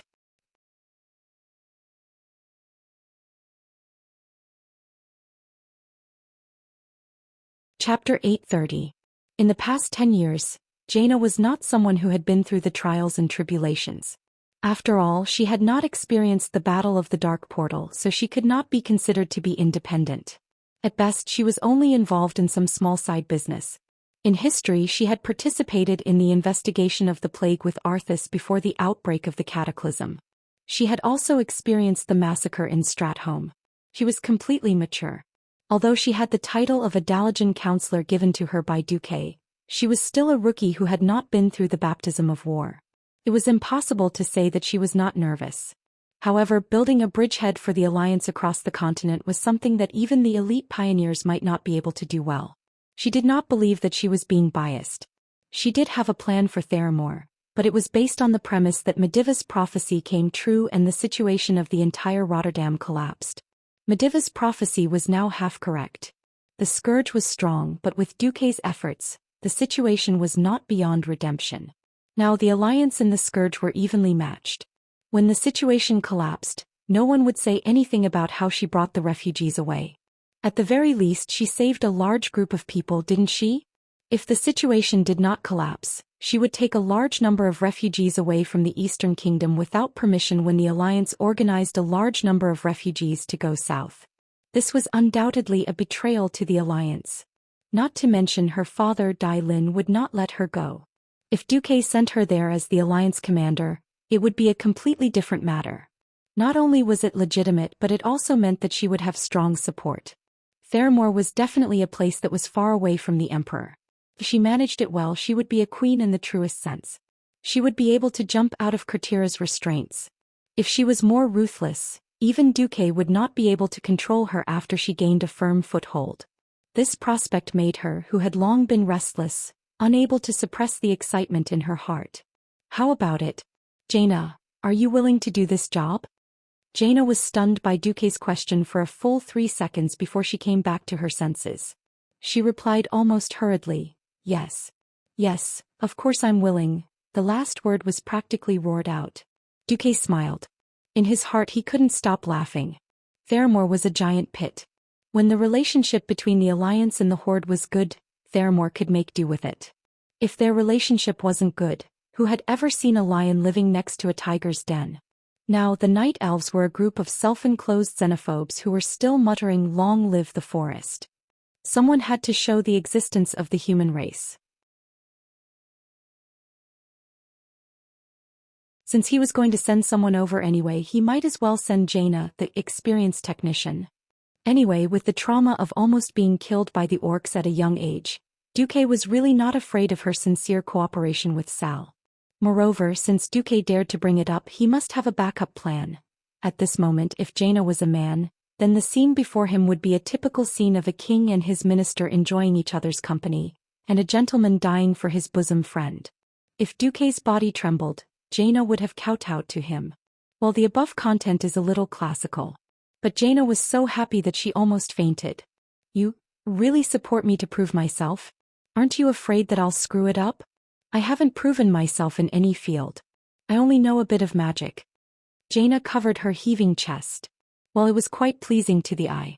The true gentleman Duque opened the System Elf's video recording while staring into Jaina's eyes.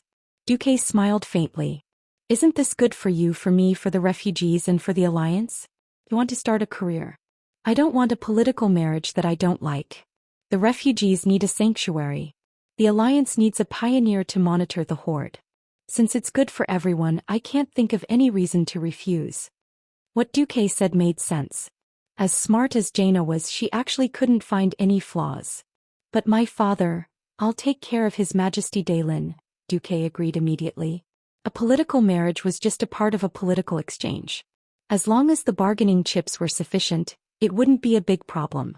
Besides, things were different now. As long as Duque refused to acknowledge the engagement, Daelin couldn't ignore the pressure from the Rotterdam and Kuel Salis, and forced Duque to marry Jaina. What about manpower and resources? You won't be left out. I, Duque, have always been open and aboveboard in the Alliance. When have you ever seen me resort to underhanded tricks? The success of the development depends on your strength, decisiveness, and luck. It definitely has nothing to do with logistics. At this moment, Duque secretly activated the moral integrity that Alonso's Vale had inherited. The great sage Du has shown himself. In any case, this time Jaina was really touched to the point that she almost burst into tears. She pursed her red lips and squirmed for a while. Finally, she revealed a genuine smile that came from the bottom of her heart since she became an adult. It was nighttime, but it felt like dawn. It was midsummer, but it felt like early spring. An extremely beautiful woman who had abandoned her scheming and pretense, and revealed a smile that was so beautiful that it made Duque feel as if he would suffocate due to excessive excitement at any time.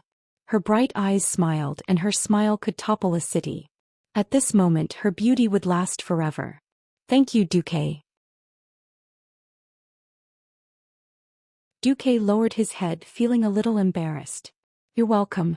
If this is anything, just take it as an opportunity that you've exchanged for with the golden name of Madame Marcus. Yes, Duque's current status in the Alliance was so important that any other noble girl would want to be his wife even if she had to live half her life. Jaina was different. She had truly inherited the will and legacy of the sea hero Daelin Proudmoore. From the beginning, she was not the kind of woman who was willing to be a mistress at home. The heroic bloodline that flowed in her drove her to take risks and explore the world. Give the canary a bird cage. Give the seagull an ocean. Give the dragon a piece of the sky. This was Duque's way, and the best way. Feeling Duque's extraordinary courage at this moment, Jaina's heart, which she thought had long been dead, showed signs of loosening. Unknowingly, a trace of red flew to her cheeks. Jaina couldn't help but tease. It seems that giving up the status of your wife is a big loss for me. Duque smiled. Oh, is that so? Whether it's a loss or a gain, only one's feelings are the most real. I never care about the judgment of others. It's just that if I fail, What should I do? Father will definitely not want me and my second brother will not welcome me back to Cultivation. At that time even my followers won't believe me. Won't I be miserable?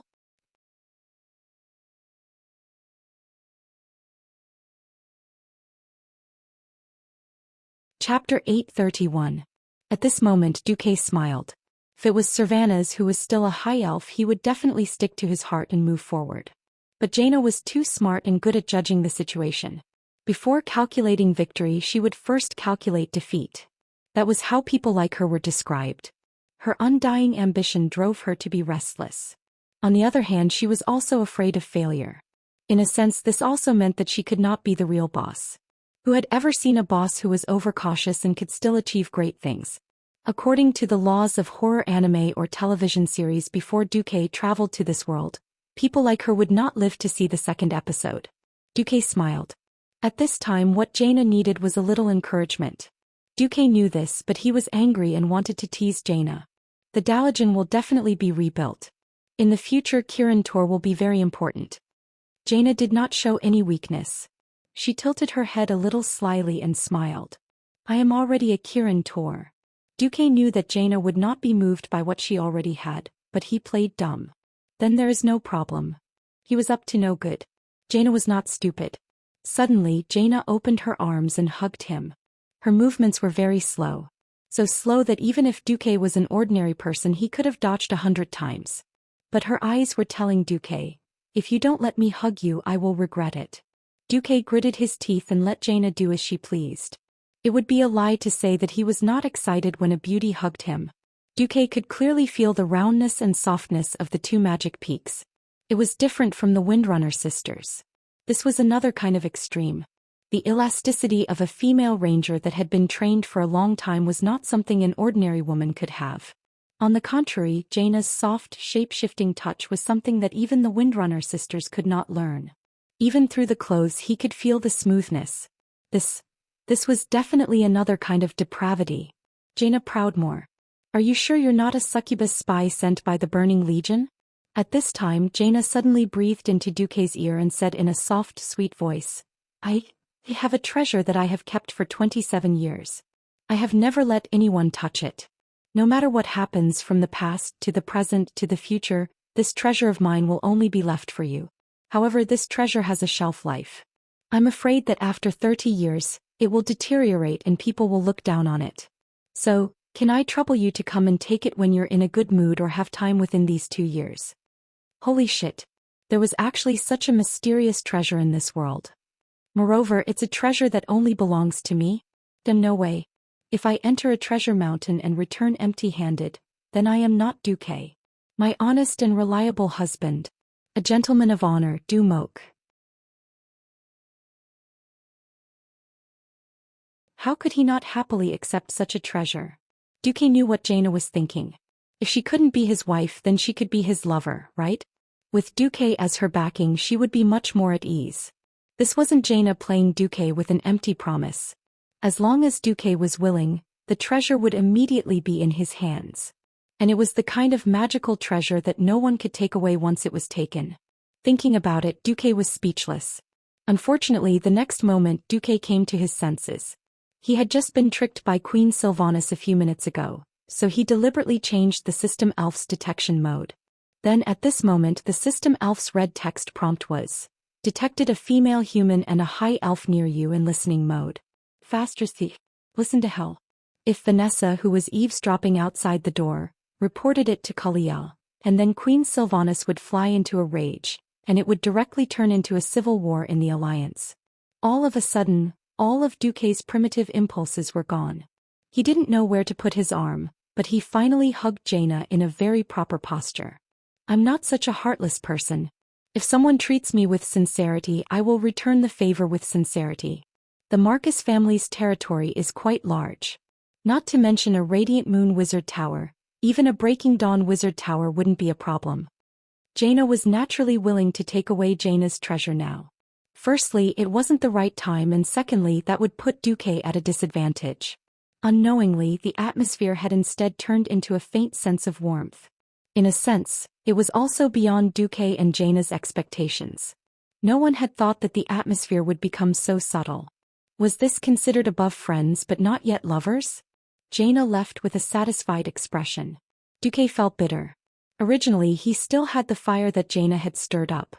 Who knew that not long after Jaina left, a female voice that was obviously jealous came in the wind.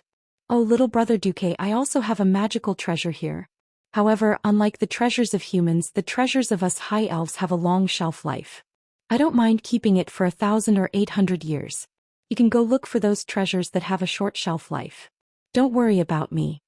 After saying that, the owner of the voice disappeared without giving Duque a chance to refute. Duque almost choked to death. The bitter Duque scratched his head and struck while the iron was hot to find Delin. At first, the angry roars of King Delin could be heard from Delin's private cabin, but it quickly became silent. At dawn, an announcement jointly issued by Duque and King Delin spread to the upper echelons of the alliance. It probably meant that the marriage between Duque and Jaina was not approved by Duque himself. Such a marriage alliance was no longer suitable, and both parties agreed to cancel the marriage amicably. Duque compensated Kratiras with a 36-page gift. If it was during peacetime, this would definitely be an astronomical amount of compensation. However, during the duration of the Battle of Calamity known as the Third Battle of the Dark Portal, many things were actually useless. Money and luxuries were not as practical as a team of fully armed elite soldiers or a cart of uncontaminated food. As for the news of Princess Jaina Proudmoore forming an expeditionary force and opening a new safe harbor on the Kalimdor continent on the other side of the Endless Ocean, it did not cause much of a reaction among the upper echelons of the alliance. Instead, as Duque expected, it caused an enthusiastic response among the refugees of Gilnis and Stromgard. At this time, Duque immediately had a headache because of the aftermath of the annulment of the marriage. Duque had become a single dog in theory. However, what made Duque most unbearable was that bastard Mograine. He did not hesitate to let Abendis use the teleportation portal to rush back to Silvery Moon City to find out what was going on. To put it nicely, he was asking about how to purify the eastern plague lands and how to deal with the possible attack of the Scourge army. In fact, he was here to promote his own queen. Duque had a headache. Fortunately, something saved Duque.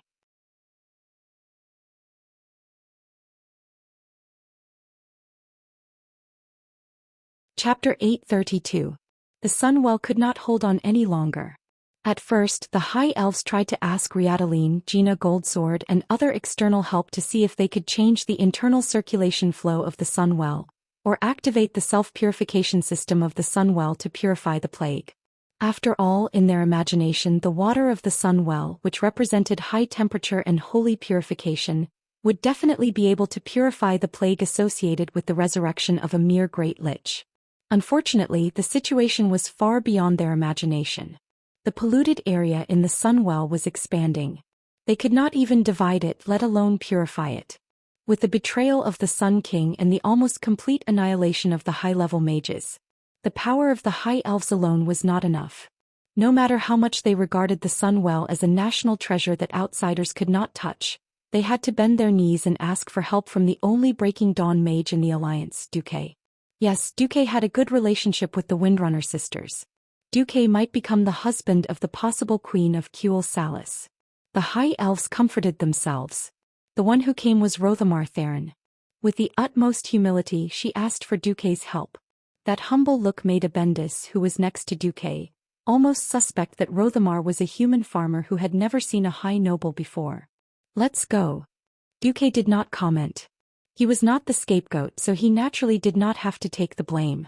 If his memory was right, he should be able to use this incident to reap the greatest benefits. The tall and majestic Sunwell stood on the highest peak of the Sunwell Highland.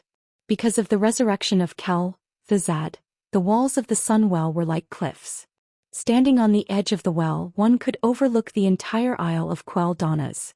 6,800 years ago, when the High Elves exiled to the east, under the leadership of Dasrima Sunstrider, built this huge well with the water from the Well of Eternity, they used magic to combine the stone and the trees into one.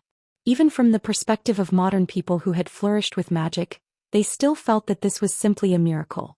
Without experiencing it personally, it was impossible to feel that kind of shock. Even Duque, a transmigrator who had seen the capital's big underpants, the bird's nest, the Sydney banana leaf and other magical modern buildings, could not help but be moved. The walls of the well were made of a single piece of rectangular volcanic rock weighing at least 1,000 tons. After being polished and cut, they were perfectly inlaid into one piece. Just this alone was enough to make any crane company on Earth before his transmigration feel ashamed and close down. Huge vine-type evergreen plants tightly wrapped around the walls of the well, and hundreds of huge ancient trees mysteriously intertwined. At the top of the Well of the Sun was a group of magnificent buildings reinforced by rocks. The spire of the High Elves' luxurious tower could be seen everywhere. From the floor to the walls to the ceiling, beautiful and complicated patterns filled Duque's vision. It was not hard to imagine how many elves were touched when the palaces were first built on top of the Well of the Sun. Unfortunately, such a Sunwell Highland was now daunting. The Calamity Army had destroyed everything. There was clearly a warm sun in the sky, but the dilapidated and terrifying scene was easily reminiscent of a stormy night. Even though the remaining High Elves had moved away all the corpses of the elves who had died in battle and the Undying, and even used more puppets to forcefully drag away the broken arcane puppets, the mysterious aura of decay shrouded the entire Well of the Sun. That blackish-green aura made everyone who was staring at it quickly avert their eyes. Every elf that came in and out wore at least a mask. The closer the elves were to the Well of the Sun, the more tightly they wrapped themselves, and even wore a mask filter made by the Marcus family on their faces. 7 layers of gauze and activated charcoal made Duque brand filter. You deserve it. If it were not for the sacred Well of the Sun, these long ears would probably not be willing to wear such ugly gas masks even if they died. Duque wanted to snicker, but he managed to hold it in. Under Lord Themar's lead, Duque finally passed through the palace that was full of dilapidated tiles and came to the side of the Well of the Sun. It was a huge pool of bubbling black water. Looked a little like hogwash for pigs and a little like ink mixed with vegetable juice and leftover soup. It emitted a disgusting smell and evil aura. Lord Themar wanted to hand a filter mask to Duque, but stopped halfway and smiled bitterly. How embarrassing. The gas mask was invented by Duque. Duque would not know whether to use it or not. Moreover, even though there was a pungent wind around them, the blackish-green aura in the air was clearly discernible to the naked eye. When it blew in front of Duque, it was dispelled by the faint golden light emitted from Duque's body. This was a perfect example of being immune to all poisons. Please follow me. Lord Themar bent even lower without realizing it. Following Lord Themar and the new team of Well of the Sun Guardians, Duque did not walk towards the path that led to a certain boss in his memory, but to the other side. A road made of stone dams led straight to the center of the Well of the Sun. He did not need to look around to feel that there was no longer a trace of peace in the well. There was still a hint of green at the edge of the well, but it was pure black here. Unlike usual, the lake water was even more turbulent than at the edge of the well. Near the center of the well, there were huge waves that even a battleship might not be able to withstand. The roaring black waves slammed hard against the small island in the center of the well, which was wrapped in volcanic rock that was full of magic runes. No, it was no longer just well water. Near the center of the well there was lightning. The surging waves flashed gold, crimson, and finally all faded to black. Thunder rumbled as if 1,000 dragons were galloping from the side of the well. On the center of the well island, Duque finally saw Servanas as well as Lilith, Hadron, Gina, Jinjian, Riadaline, and the other remaining high-level elves. Every elf had a sorrowful expression on their faces, and there were still traces of tears at the corner of Servanas' eyes. Seeing Duque come over, Servanas squeezed out a bitter smile that did not have much hope. Duque, I really want to say that I'm counting on you for the Well of the Sun, but I can't bring myself to say such irresponsible words. If I had let you come from the start, the situation might have been better. At this point, a few high-level elven mages lowered their heads. With the divine artifact of the Well of the Sun, the high elves still had a very deep foundation. Now there were actually 3 radiant moon mages standing here. The other 2 were like Gina Jinjian, royal mages who were worshipped by various countries. One was from Lordaeron, and the other was previously a magic consultant in Torrential Fortress.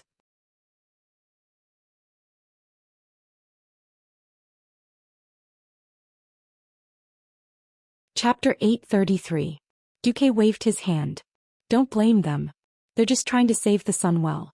What if I told you that my judgment from the moment the Sunwell was polluted was that it had to be blown up? Would you accept it? The faces of all the high elves turned as pale as paper. Right. It was a cruel but correct judgment. Even though they knew that what Duke said was very likely correct, the glory and inheritance of their nation still made them subconsciously ignore this incomparably correct decision. Until the situation got out of hand. Servanas asked Lord Themar to hand over a report written in Elvish. She knew that Duque could understand it. She nodded as Duque flipped through it. Gina Goldsword explained in a heavy voice, the sun well isn't just the well itself. The veins of the sun well cover most of the kingdom. They go straight through Silvermoon and split into 3 branches that cover the entire Long Song forest. So if the pollution isn't cleaned up, the most direct result is that the plague will continue to spread throughout the kingdom. We estimate that in another month the entire kingdom will be barren. Duke glanced at the water in the well. The system elf's high-speed calculations caused countless numbers of data to pour down from the top of his left retina like a stream of light. Duque shook his head. You didn't calculate the spread of the pollution. When the core is completely polluted, the spread of the pollution will be more than 1,000 times faster than it is now. You only have 3 days left. 69 hours to be exact. Hiss. All the elves gasped. If it weren't for the holy light shield that Riadaline and the other clerics had put up, all the elves would probably have inhaled a few breaths of the poisonous gas. Then there was a burst of sobbing. Servanas pursed his lips. What's the worst and best outcome? The worst outcome is that my control fails, and the entire Isle of Quel'Danas and the branches of the magic power will explode into the sky. The pollution will spread and everything within 1,000 miles will become a dead land. Unless a large number of druids and clerics work together, ordinary people won't be able to live here for the next 300 years. As soon as Duque finished, everyone was silent.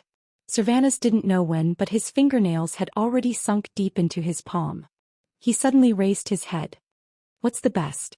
Duque raised his first finger. If my control is successful, I will drive the pollution to a certain place and detonate it. This area will become a land of death, and it must be sealed for 1,000 years. No one is allowed to enter or leave. Otherwise, if it is leaked, all humans and animals within a radius of several hundred kilometers will die. Then the second finger. Sacrifice is not without cost. In that case, the Isle of Quel'Danas and the Long Song forest were likely to be preserved intact. At the very least, Cul Salis is not a land of death. Please give me some time alone with Duque. Sylvanas nodded to the other elves, then walked in front and led Duque into a side hall of the palace. The side hall wasn't big, only about 20 square meters. It had the typical luxurious decorations of the high elves. Just as the door closed, Duque was suddenly hugged by Sylvanas.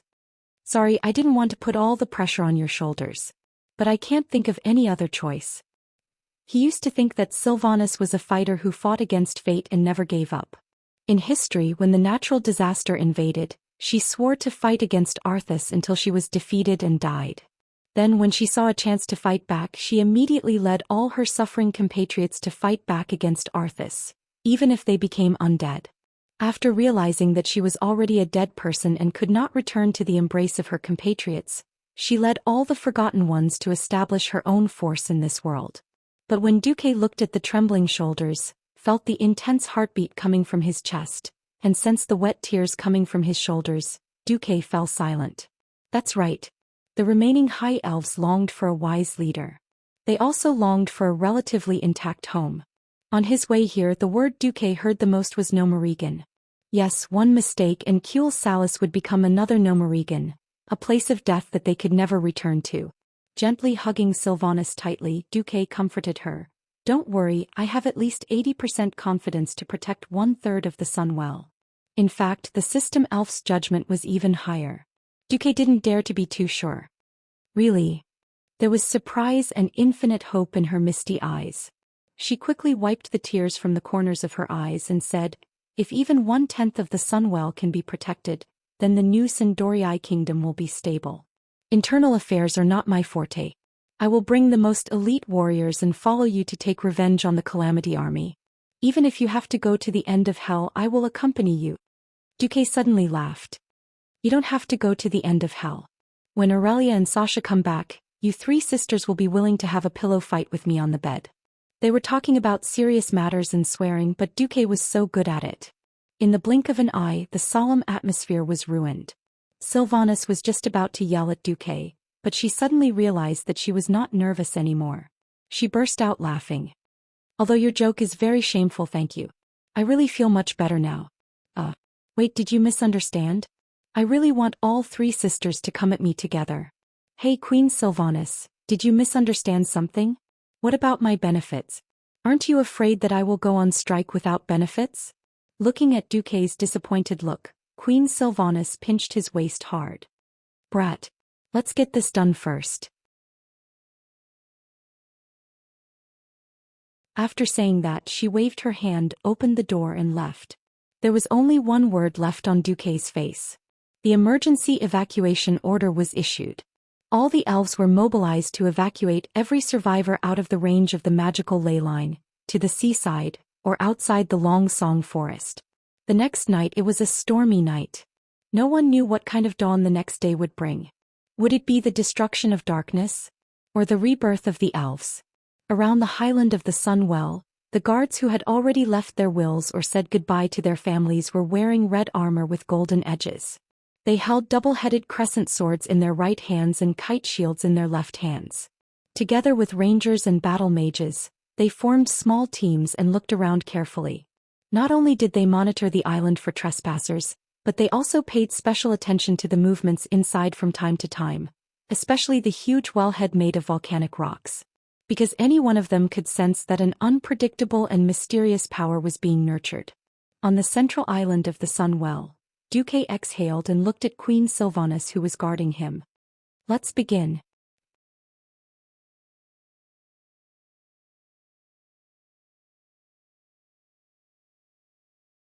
Chapter 834. Standing on Wellen Island, one could see that Duque and Queen Sylvanas were already isolated from the outside world, even though they seemed to still be on the island. The space defense array that originated from the founder of the kingdom, Dathrima Sunstrider, had completely separated Wellen Island from the outside world. When Arthas invaded the Well of the Sun, Dathrima's remnant soul had made the most heroic resistance for the survival of the High Elves. Unfortunately, he had failed. Arthas had directly torn apart such a rotten soul that was not even worth subduing. The rest of the things that had not been activated in time were all taken by Duque. Duque thought to himself, these things are the price I have to pay for preserving half of Kuel Salis. The system elf silently recorded the composition of the magic array and analyzed all the possibilities of the array's evolution. The radiant moon elven mages by the well all had their mouths wide open. At this moment, Duque was wearing a pearl robe inlaid with 108 arcane gems. The red robe was inlaid with golden edges of the sun pattern, intertwined with round high elven inscriptions and hung to the ground. The center of the magic array pattern under his feet was engraved with many profound ancient elven words that non-elven elders could not understand. It seemed to be the finishing touch. Duque's raising of his hand and raising of his foot coincided with the ancient casting gestures of the High Elves. Many auxiliary gestures used for strengthening and amplification were lost even in Kuel Salis. Duque's movements were slow and he looked quiet and focused. Yet serious men always had a kind of magic that captivated people's hearts. Especially when Duque was wearing the robe that had been passed down from Dathrima and kept in the museum of the Silver Moon Council, his image overlapped with Dathrima's. More than one elf uttered the same words as Gina Goldsword. They murmured, "Why do I feel like I'm seeing His Majesty Dathrima?" Looking at Duque preparing to cast a spell, every high elf suddenly felt that it was not so uncomfortable to let a human like Duque preside over the Well of the Sun. It was no longer a desperate and painful compromise for the continuation of their race and kingdom, but a true inheritance. Wind rose. Clouds surged. Not just the wind and the clouds but also magic power. Something was moving toward the Well of the Sun quickly. All the elves could not help but look at the red-robed figure by the Sunwell. The former Prince Kael, He should have left Kuel Salis a long time ago, but due to the pollution of the Sunwell, Kael, was summoned back again. However, there was no resentment on the face of this pure-hearted prince, only the same worry as the other elves. If he had not submitted to his father, perhaps he would have inherited the throne and made the painful decision of destroying the Well of the Sun. Right now he was just a spectator. Your Highness, do you really not need our help? Great Astromancer Solarian whispered into Kale, that's ear. If you really don't need us, we might as well leave. From Solarian's point of view, she could either join in the operation to save the Well of the Sun in order to wash away the prince's shame and stain, or she could simply leave to protect herself. He would not be in an awkward position like he was now. Kale, that shook his head as if he was not answering the question. 13 years ago at the end of the second gate of darkness. At that time Duque was far from being this strong. He was already able to use Antonida's hand to control the powerful magic power of the Gate of Darkness, which was not inferior to the Well of the Sun, and successfully closed the Gate of Darkness. In terms of control, Duque is the best in the world. We have to trust him. This was not seeking progress but also not seeking safety. In the hearts of several hardcore fans this was the worst choice. However, this was the decision of the prince they were loyal to bet everything on Duque. Solarian lowered her head, took half a step back and did not speak. In fact, Kale, that's had deliberately misspoken. He could deceive the melee professionals under him, but he definitely couldn't deceive the astromancers. Perhaps the magic power of the Gate of Darkness and the Well of the Sun was on the same level, but in fact, there was a huge difference between the two. The Gate of Darkness itself did not produce magic power. On the contrary, it was a huge magic tool that simply consumed magic power. The magic power used by Ghoul Dan to open the Gate of Darkness came mainly from the soul energy obtained from killing a large number of Draenei, as well as the extraction of the life energy of the entire planet Draenor. The magic power of the Gate of Darkness was huge, but its magic power would not increase by itself. Moreover, what maintained the Gate of Darkness in the later stages was the extraction of life energy from the Swamp of Sorrow, which was now the Cursed Land. The Well of Sun was different. The Well of Sun was like a nuclear power plant that was constantly undergoing nuclear fission. The current pollution was the biggest interference to its energy production process. In the ancient war 10,000 years ago, because a series of magic reactions interfered with the energy of the water of the first Well of Eternity, there was a big explosion, which led to what later generations called the Cataclysm. The entire Kalimdor continent was split into several pieces, mainly the Kalimdor continent in the west, the Eastern Kingdom in the east, Northrend in the north and Pandaria in the south. The original location of the well collapsed into an endless whirlpool. Thus this tragic war was called the Ancient War. The Well of Sun also originated from the Well of Eternity. If it exploded because of its relatively low energy level, it wouldn't be possible to blow up the entire Eastern Kingdom. It wouldn't be difficult to blow up the entire old territory of Kuel Salis into the sky. Even though he was standing next to him, Kale, that was still gambling with Duque with his life. Duque glanced at Kai Zi, smiled and nodded. Then he thought to himself, you're willing to follow me with your life, so of course I won't let you suffer. Duque calmed his mind and began to activate the magic array further. Before he started, he had already felt that the energy in the Well of Sun was like a ball that had been squeezed, extended and squeezed again. If the magic power of the Well of Sun was flour, it wouldn't be a big deal. But in front of the magnification effect of the system ELF, which was like a super high-power microscope, Duque could see that the molecules of magic power had become very loose and unstable. The magic power molecules played out the process from birth to youth to aging to death. Each process became shorter and shorter. Duque gently pressed his hands forward. Suddenly, the muddy well water in front of him sprayed into the sky, turning into countless rainbows that flickered with strange colors, some of which Kale, had never seen before.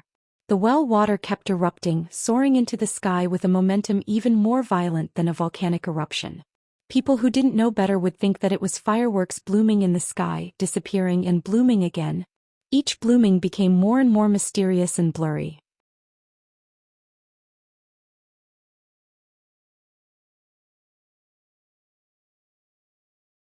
Chapter 835. Hundreds of miles away, the elves on the beach could see the pillar of light rising into the sky. Looking at the strange black and green rainbows that emitted an ominous aura, the timid elves' legs began to shake incessantly, and their backs were drenched in cold sweat. Even though they knew that this was a safe area declared by the National Rescue Committee, some elves still fled in the direction of the Well of the Sun in a panic.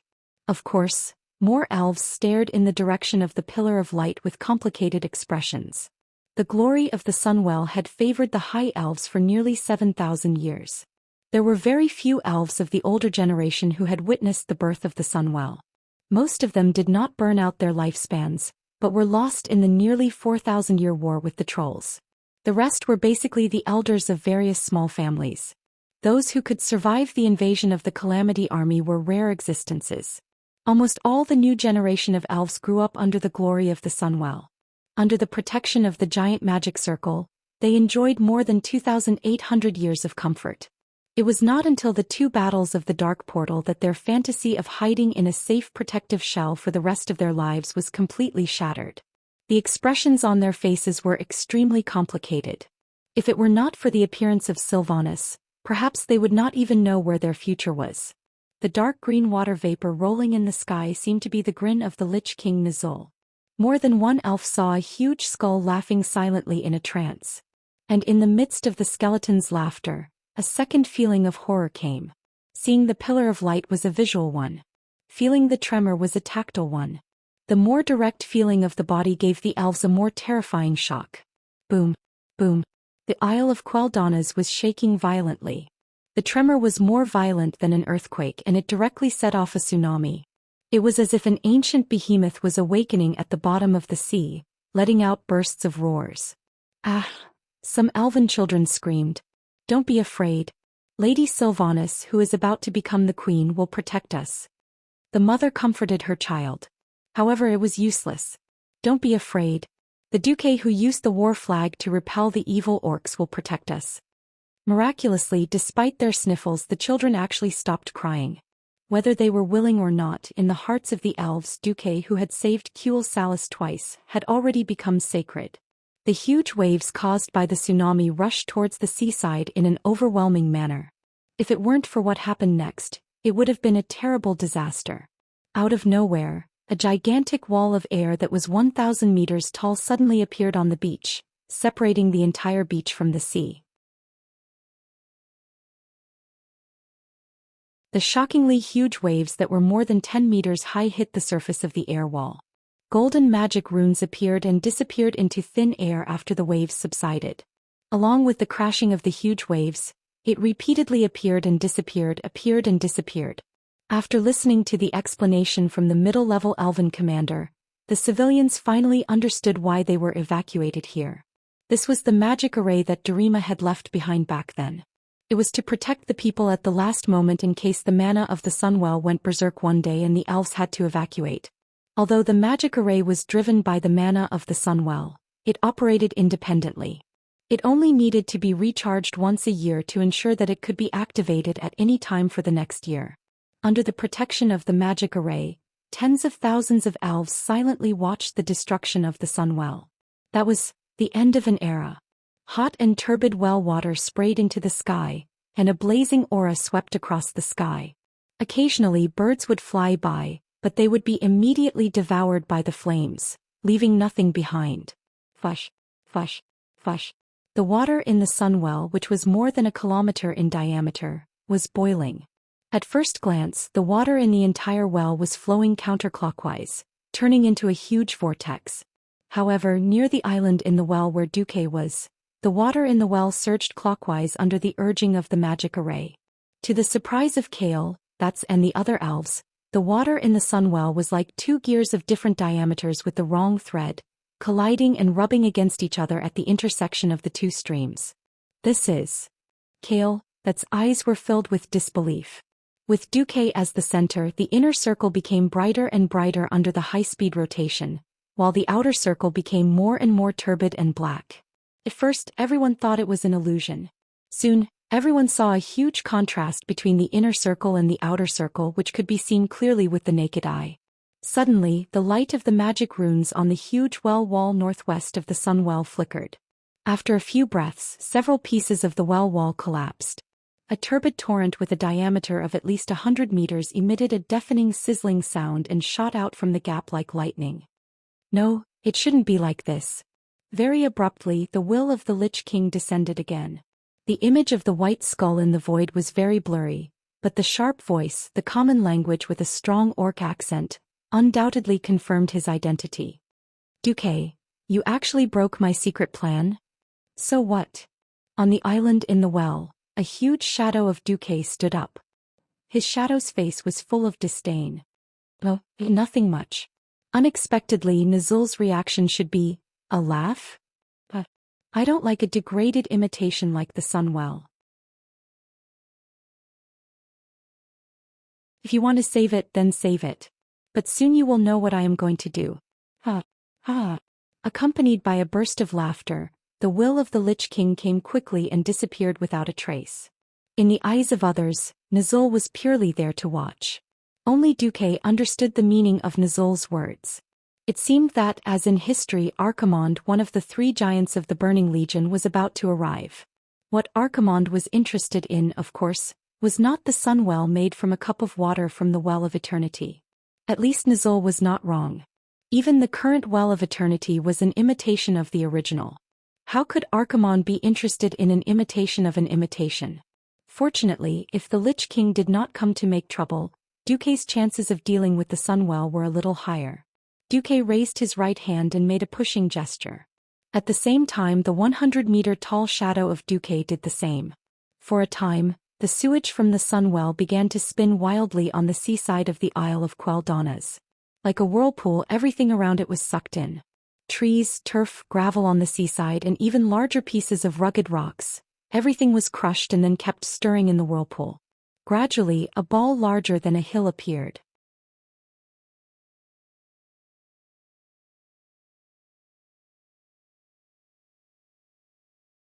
Chapter 836. Everyone could see that Duque had expelled all the filth from the Sunwell in one go and then made it into a ball. Every elf's face revealed an expression of infinite surprise. None of them had thought that Duque could actually use the magic formation left behind by Darima to successfully expel the pollutants. But why couldn't Gina Goldsword and the others use the same magic formation passed down by their ancestors? Solarian was forbidden to touch the Sunwell. With this question in mind, she looked at Duque. She suddenly discovered something that shocked her beyond control. Duque was actually modifying Darima's ancient magic formation at the same time. Heavens! Even she, who specialized in the ancient language and was known as the new generation of elven scholars, did not dare to say that she could immediately translate the complicated ancient elven language. Not only did Duke understand it, he even modified it on the spot and made some minor adjustments. It had to be known that Duque was controlling the Sunwell. It wasn't easy to control the normal Sunwell, and with a large amount of pollutants present, the difficulty was more than 100 times higher. Solarian's slender figure trembled incessantly. This was a shock that came from the depths of her soul. Once upon a time, the biggest reason why she was loyal to Prince Kael, that was because she admired the prince's talent in magic. That talent of easily mastering any elven magic was definitely something that only appeared once in 1,000 years. Although Kael, that was stuck at the Breaking Dawn level, this perfection had never been broken until Duque appeared. Seeing Duque's proficient self-taught techniques, as well as his courage and ability to easily modify the predecessors, Solarian's worldview began to be completely overturned. Kael, that was said to be a magic genius that only appeared once in 1,000 years, then Duque was one in 10,000 years. Without comparison, there would be no harm. They were both geniuses, but Kael, that's who had spent more than 1,000 years stuck at the Radiant Moon level, could not even compare to Antonidas, who was also known as a genius that only appeared once in 5,000 years, let alone Duque, who had broken through to the Breaking Dawn level before the age of 30. It definitely did not feel good to be surpassed by human geniuses again and again. Unknowingly, tears welled up in Solarian's eyes. In fact, she was not the only one who cried when she saw the collapse of the Sunwell, but her tears were not ordinary tears. No one paid attention to this astromancer's performance. The shadow of Duque's palm seemed to be rubbing a mud ball as he continuously poured the black well water into the mud ball and stirred it. Finally, a super black ball with a diameter of more than 3 kilometers appeared in everyone's sight. From afar, if one ignored its huge size, it might look similar to the dark cuisine in Duque's anime. It was also a terrifying existence that emitted a black aura. Next, more soil flew out from the sea on the island and gathered on the dumpling. Go! Duke stretched out his left index finger, and dozens of glittering magic runes flew out from his finger. They became bigger and bigger until each rune was as big as a carriage, and they covered the ball in an instant. A few seconds later, after the diameter of the round ball rose to 5 kilometers, it finally stopped growing, and then suddenly began to roll into the sea. Surprise was written all over Sylvanas's face. This is... Duque rolled his eyes at her. Is there a need to ask? It's better for you to die than for me. If his estimation was correct, before the magic power was exhausted, the ball would melt in the ocean currents and finally be absorbed by the huge whirlpool in the middle of the endless sea. If one had to say who would be tricked in the end, it would probably be some race living in the deep sea. For example, the Nagas. The deep-sea Nagas led by Vashj. Or the Naga queen of Azhara, who thought of herself as noble or something like that. Anyway, what Duque was doing now was similar to the nuclear power plant explosion in a certain island country before he transmigrated, which caused all the countries in the Pacific to bleed. But there shouldn't be any races in the Alliance of Faith at the bottom of the sea, right? Anyway, the elves weren't oceanists. So, cough cough. The immoral Duque pretended not to think about the development of the situation. Well, so what if all the guys outside the Alliance died? What does it have to do with me? That was the logic. Of course, in Queen Sylvani's eyes, Duque was doing all he could to protect her and the long song forest that she loved. He risked the huge risk of magic backlash to send the contaminants away. Queen Sylvani's red lips were like fish in the water, opening and closing. Tears welled up in her eyes and her entire chest was filled with love. The elves looked at the water level of the sun well, which had dropped significantly but had clearly become pure, with ecstatic expressions on their faces. Unexpectedly, Duque poured cold water on them. Hey! The explosion is coming. A loud roar scared all the elves nearby. They checked their protective magic arrays repeatedly. Because if the magic arrays were broken, not only would they die, but also all the witnesses under the protection of their magic arrays. Why would the purified sun well explode? There was a simple scientific principle involved here. Explosions usually consisted of two parts. One was that there had to be combustibles, and the other was that the narrow space was filled with dust or something. Duque was indeed discharging the contaminants, but the Scourge Army's contamination of the Sunwell was not as simple as solid particle contamination. If it was solid, like in a certain pure water advertisement, it would be solved with 18 layers of filtration. That was the contamination and impurity on the soul level. With the help of the system elves and magic arrays, Duque could indeed separate the uncontaminated well water from the heavily contaminated well water. But the part in between was not so easy to deal with. The simplest method was still to destroy all the well water in that part. But how? Suddenly, all the elves heard a loud roar coming from the ruins of Silvermoon City. A huge water elemental with a filthy aura all over its body stood up. Its body was dark green and it was filled with a disgusting dark aura. It was extremely huge. Originally, only its head was sticking out of the city wall. As Duque continued to inject the impure sun well water into the branch of magical power that led to Silvermoon City, this polluted water elemental rapidly grew in size. In the blink of an eye, it became a super monster over 100 meters tall and its body was still growing. Duke, what are you doing? Sylvanas let out a cry of alarm. Duke smiled lightly. It's a monster that uses pollutants as its core. It will instinctively absorb the pollutants in the well water as nourishment for growth. When it stops growing, it will be the time when all the pollutants are gone. However, we will need to pay a price to destroy it. First, we can't destroy it in the water. Then, destroying it will also require more magic power.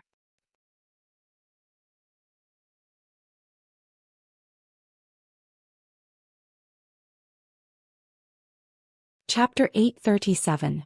This theory sounded like a paradox. How could an evil creature that had evolved from its essence be destroyed by another power that had changed its essence?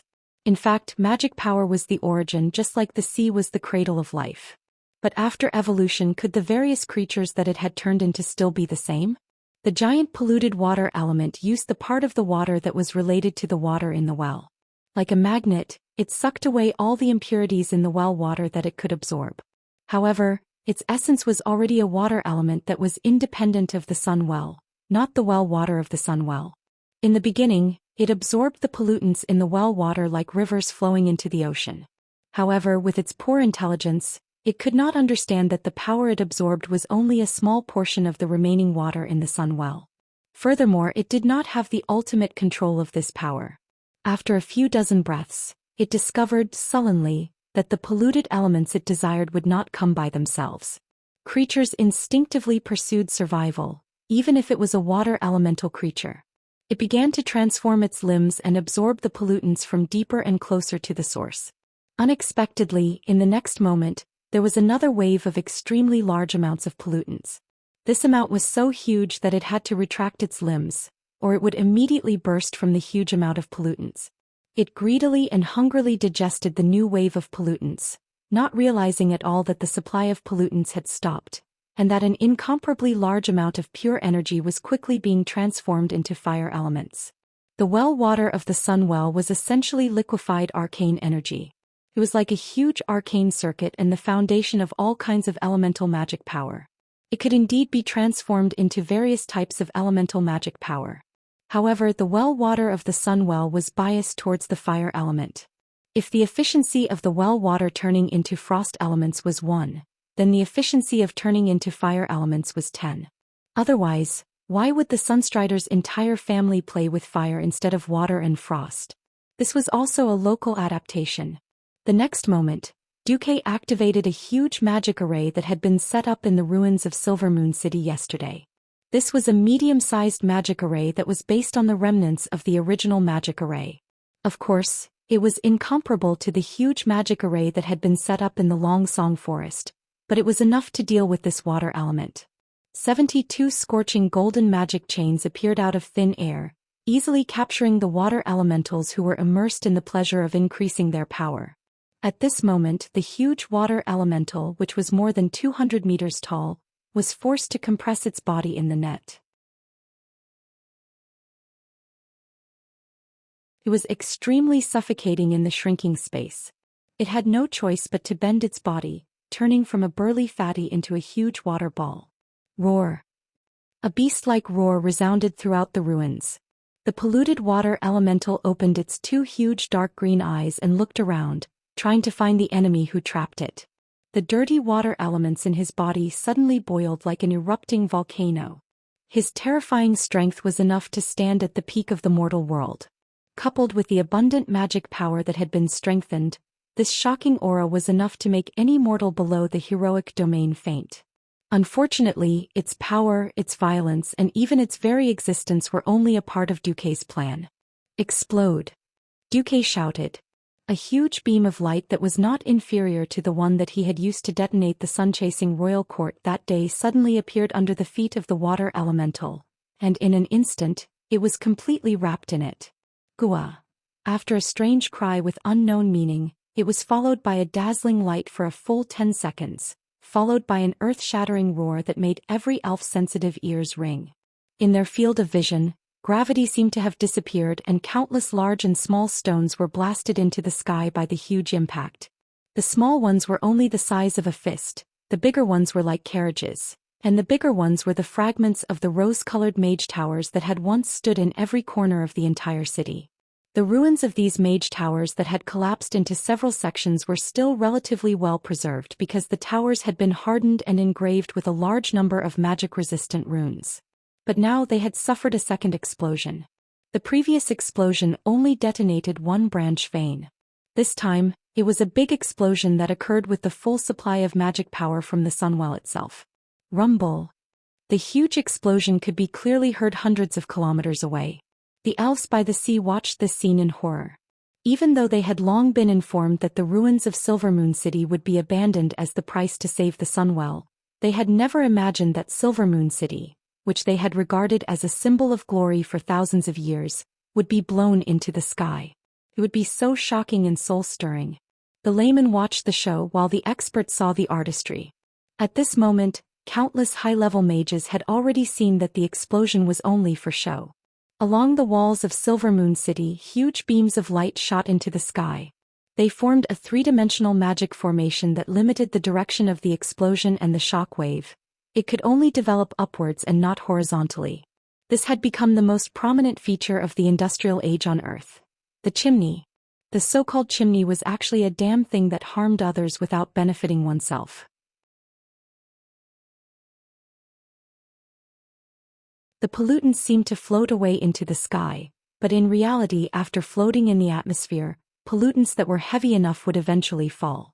Looking at the notification from the system ALF, according to the current data monitoring and the collection of the ocean airflow, it is determined that 99.8% of the pollutants will float away along the air current of the endless sea.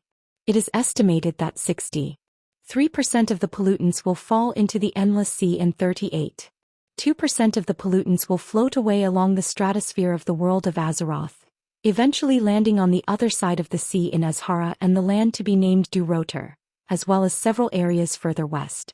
The remaining pollutants cannot be calculated. There will be 0.2% of the pollutants remaining in the ruins of Silvermoon City. Yes, Azhara was the territory of those demons, satyrs and whatnot. No problem. Durotor.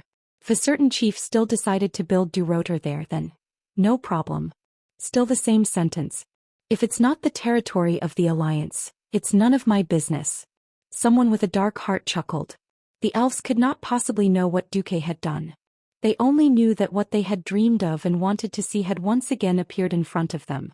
It was the crystal clear water of the well. It was holy water that glowed with golden light. It was the glory of the high elves that had been passed down for nearly 7,000 years.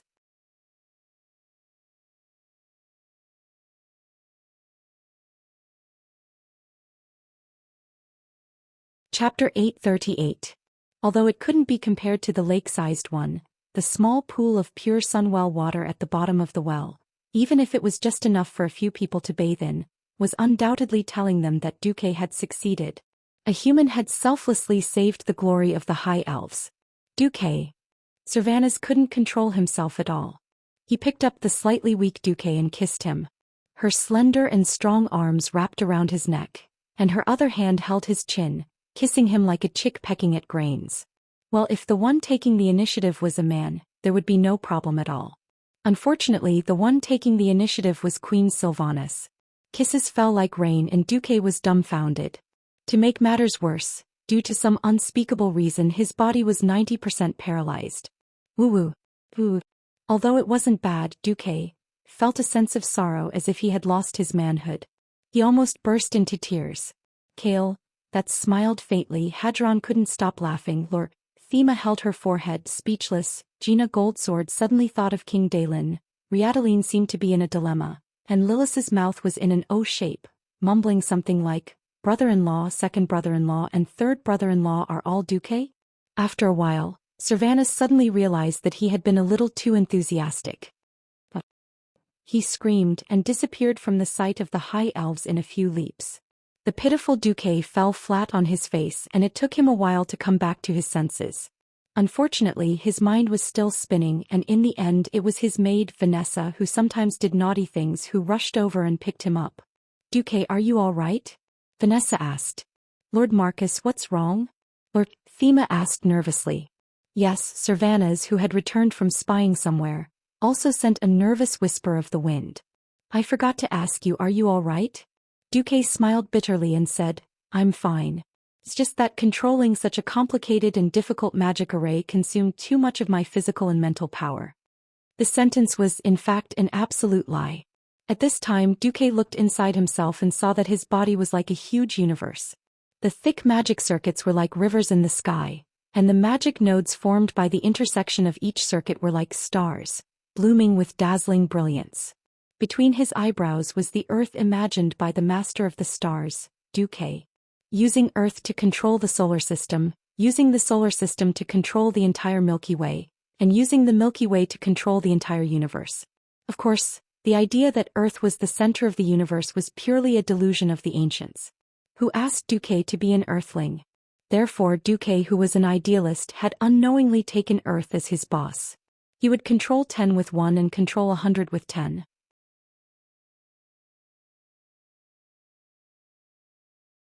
He would continue to expand and eventually control everything in the internal universe. If he had not reached this step, Duque would never have imagined that the mind and soul of a human could be used to create such a complicated and even inconceivable super magic circuit system in such a small area of the human body.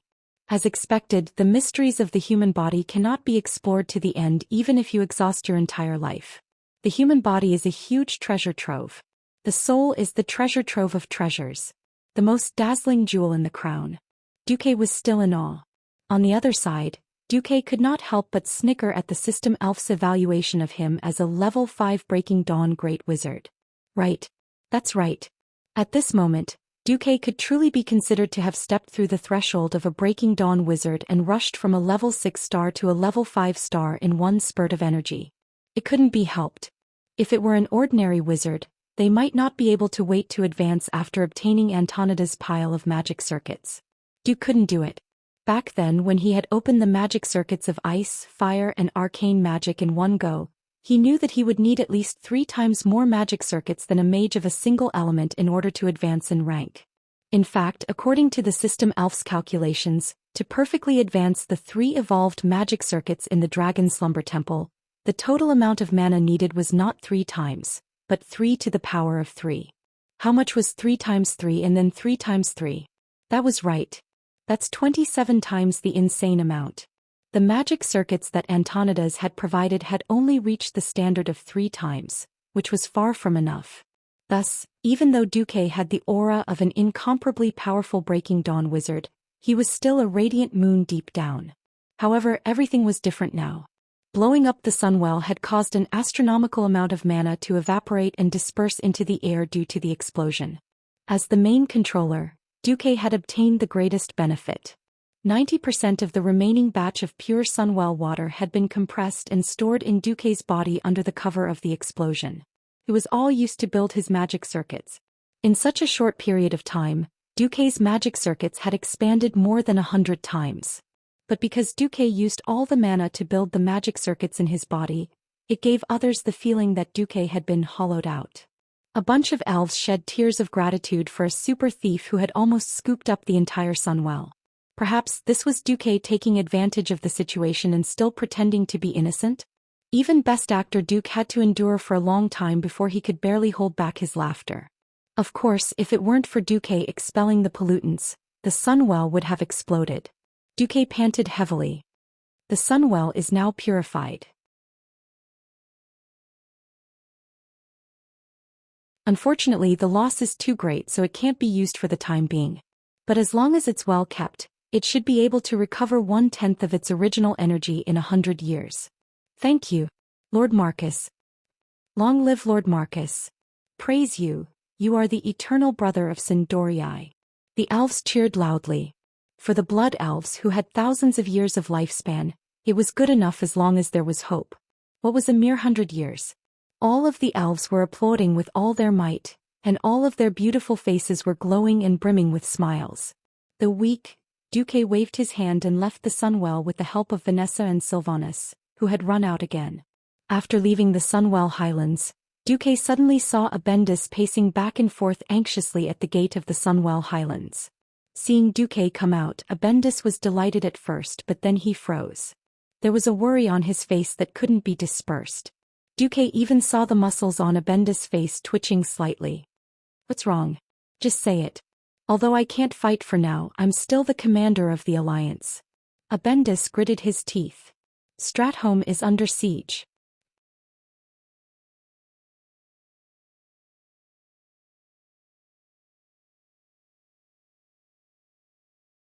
Chapter 839.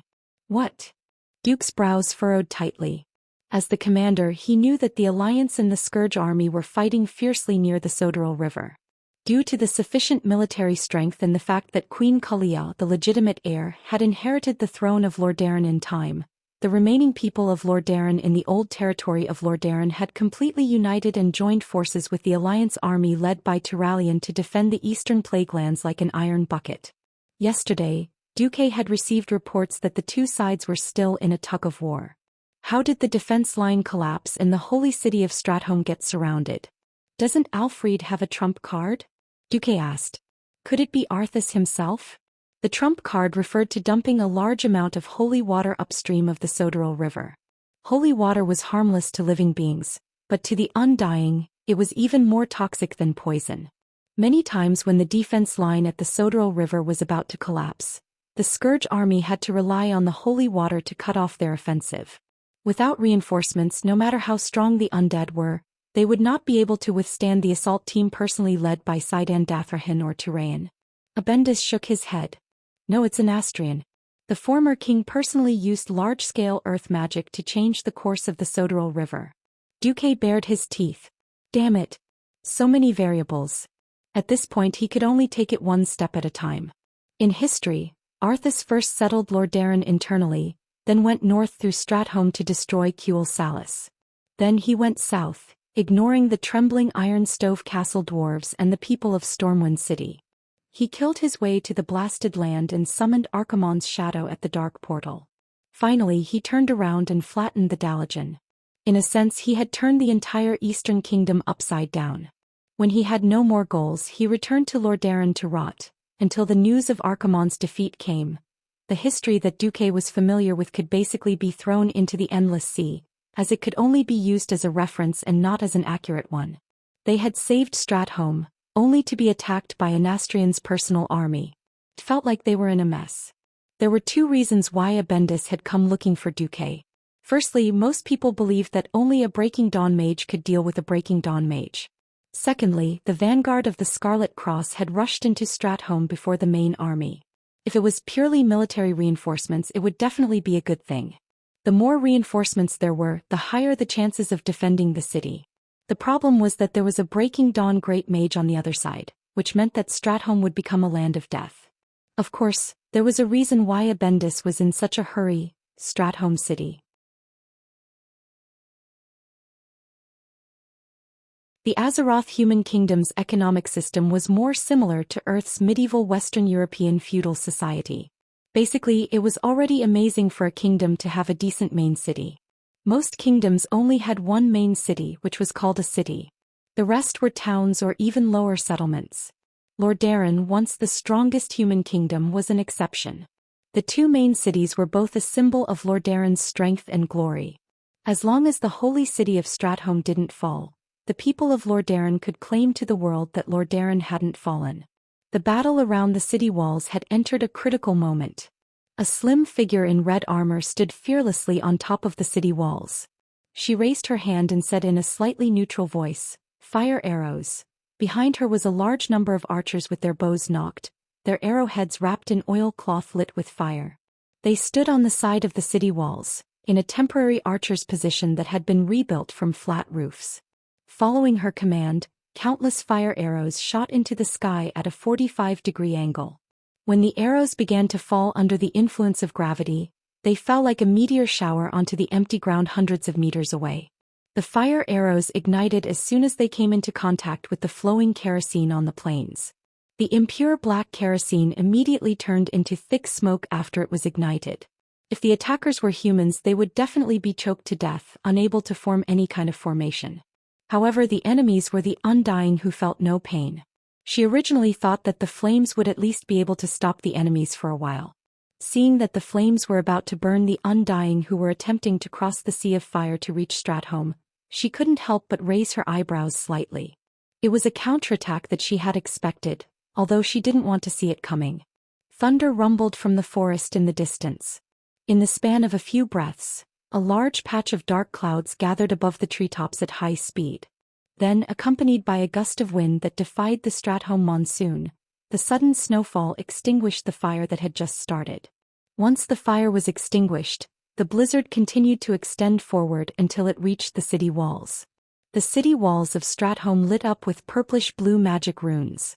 The gorgeous brilliance blocked the cold wind, but it couldn't stop the accumulation of snow and ice. At a speed visible to the naked eye, a huge slope that was more than 300 meters wide appeared in front of the human soldiers. The slope extended from the flat ground all the way to the battlements of the city walls. The 30-meter-tall city walls of Stratholme suddenly became meaningless. Not only that, but countless hailstones formed in the air and rained down on the infantry positions at the top of the city walls. The soldiers of the Scarlet Cross had no choice but to raise their shields and bear the impact of the falling hailstones with their flesh and blood. Crack, crack. The continuous loud noises caused flesh and blood to fly everywhere.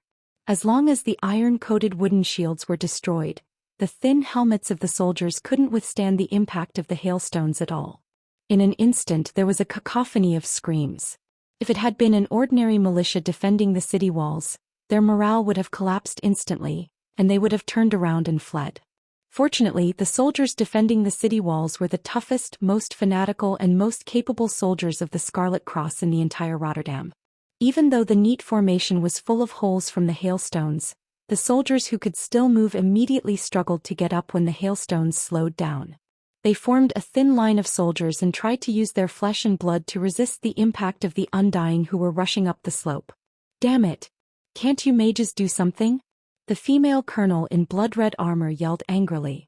Her angry yet determined gaze and manly movements formed a sharp contrast with her sexy and charming figure. It was so strong and shocking that it left a deep impression on the soldiers. Unfortunately, her roar didn't get any response.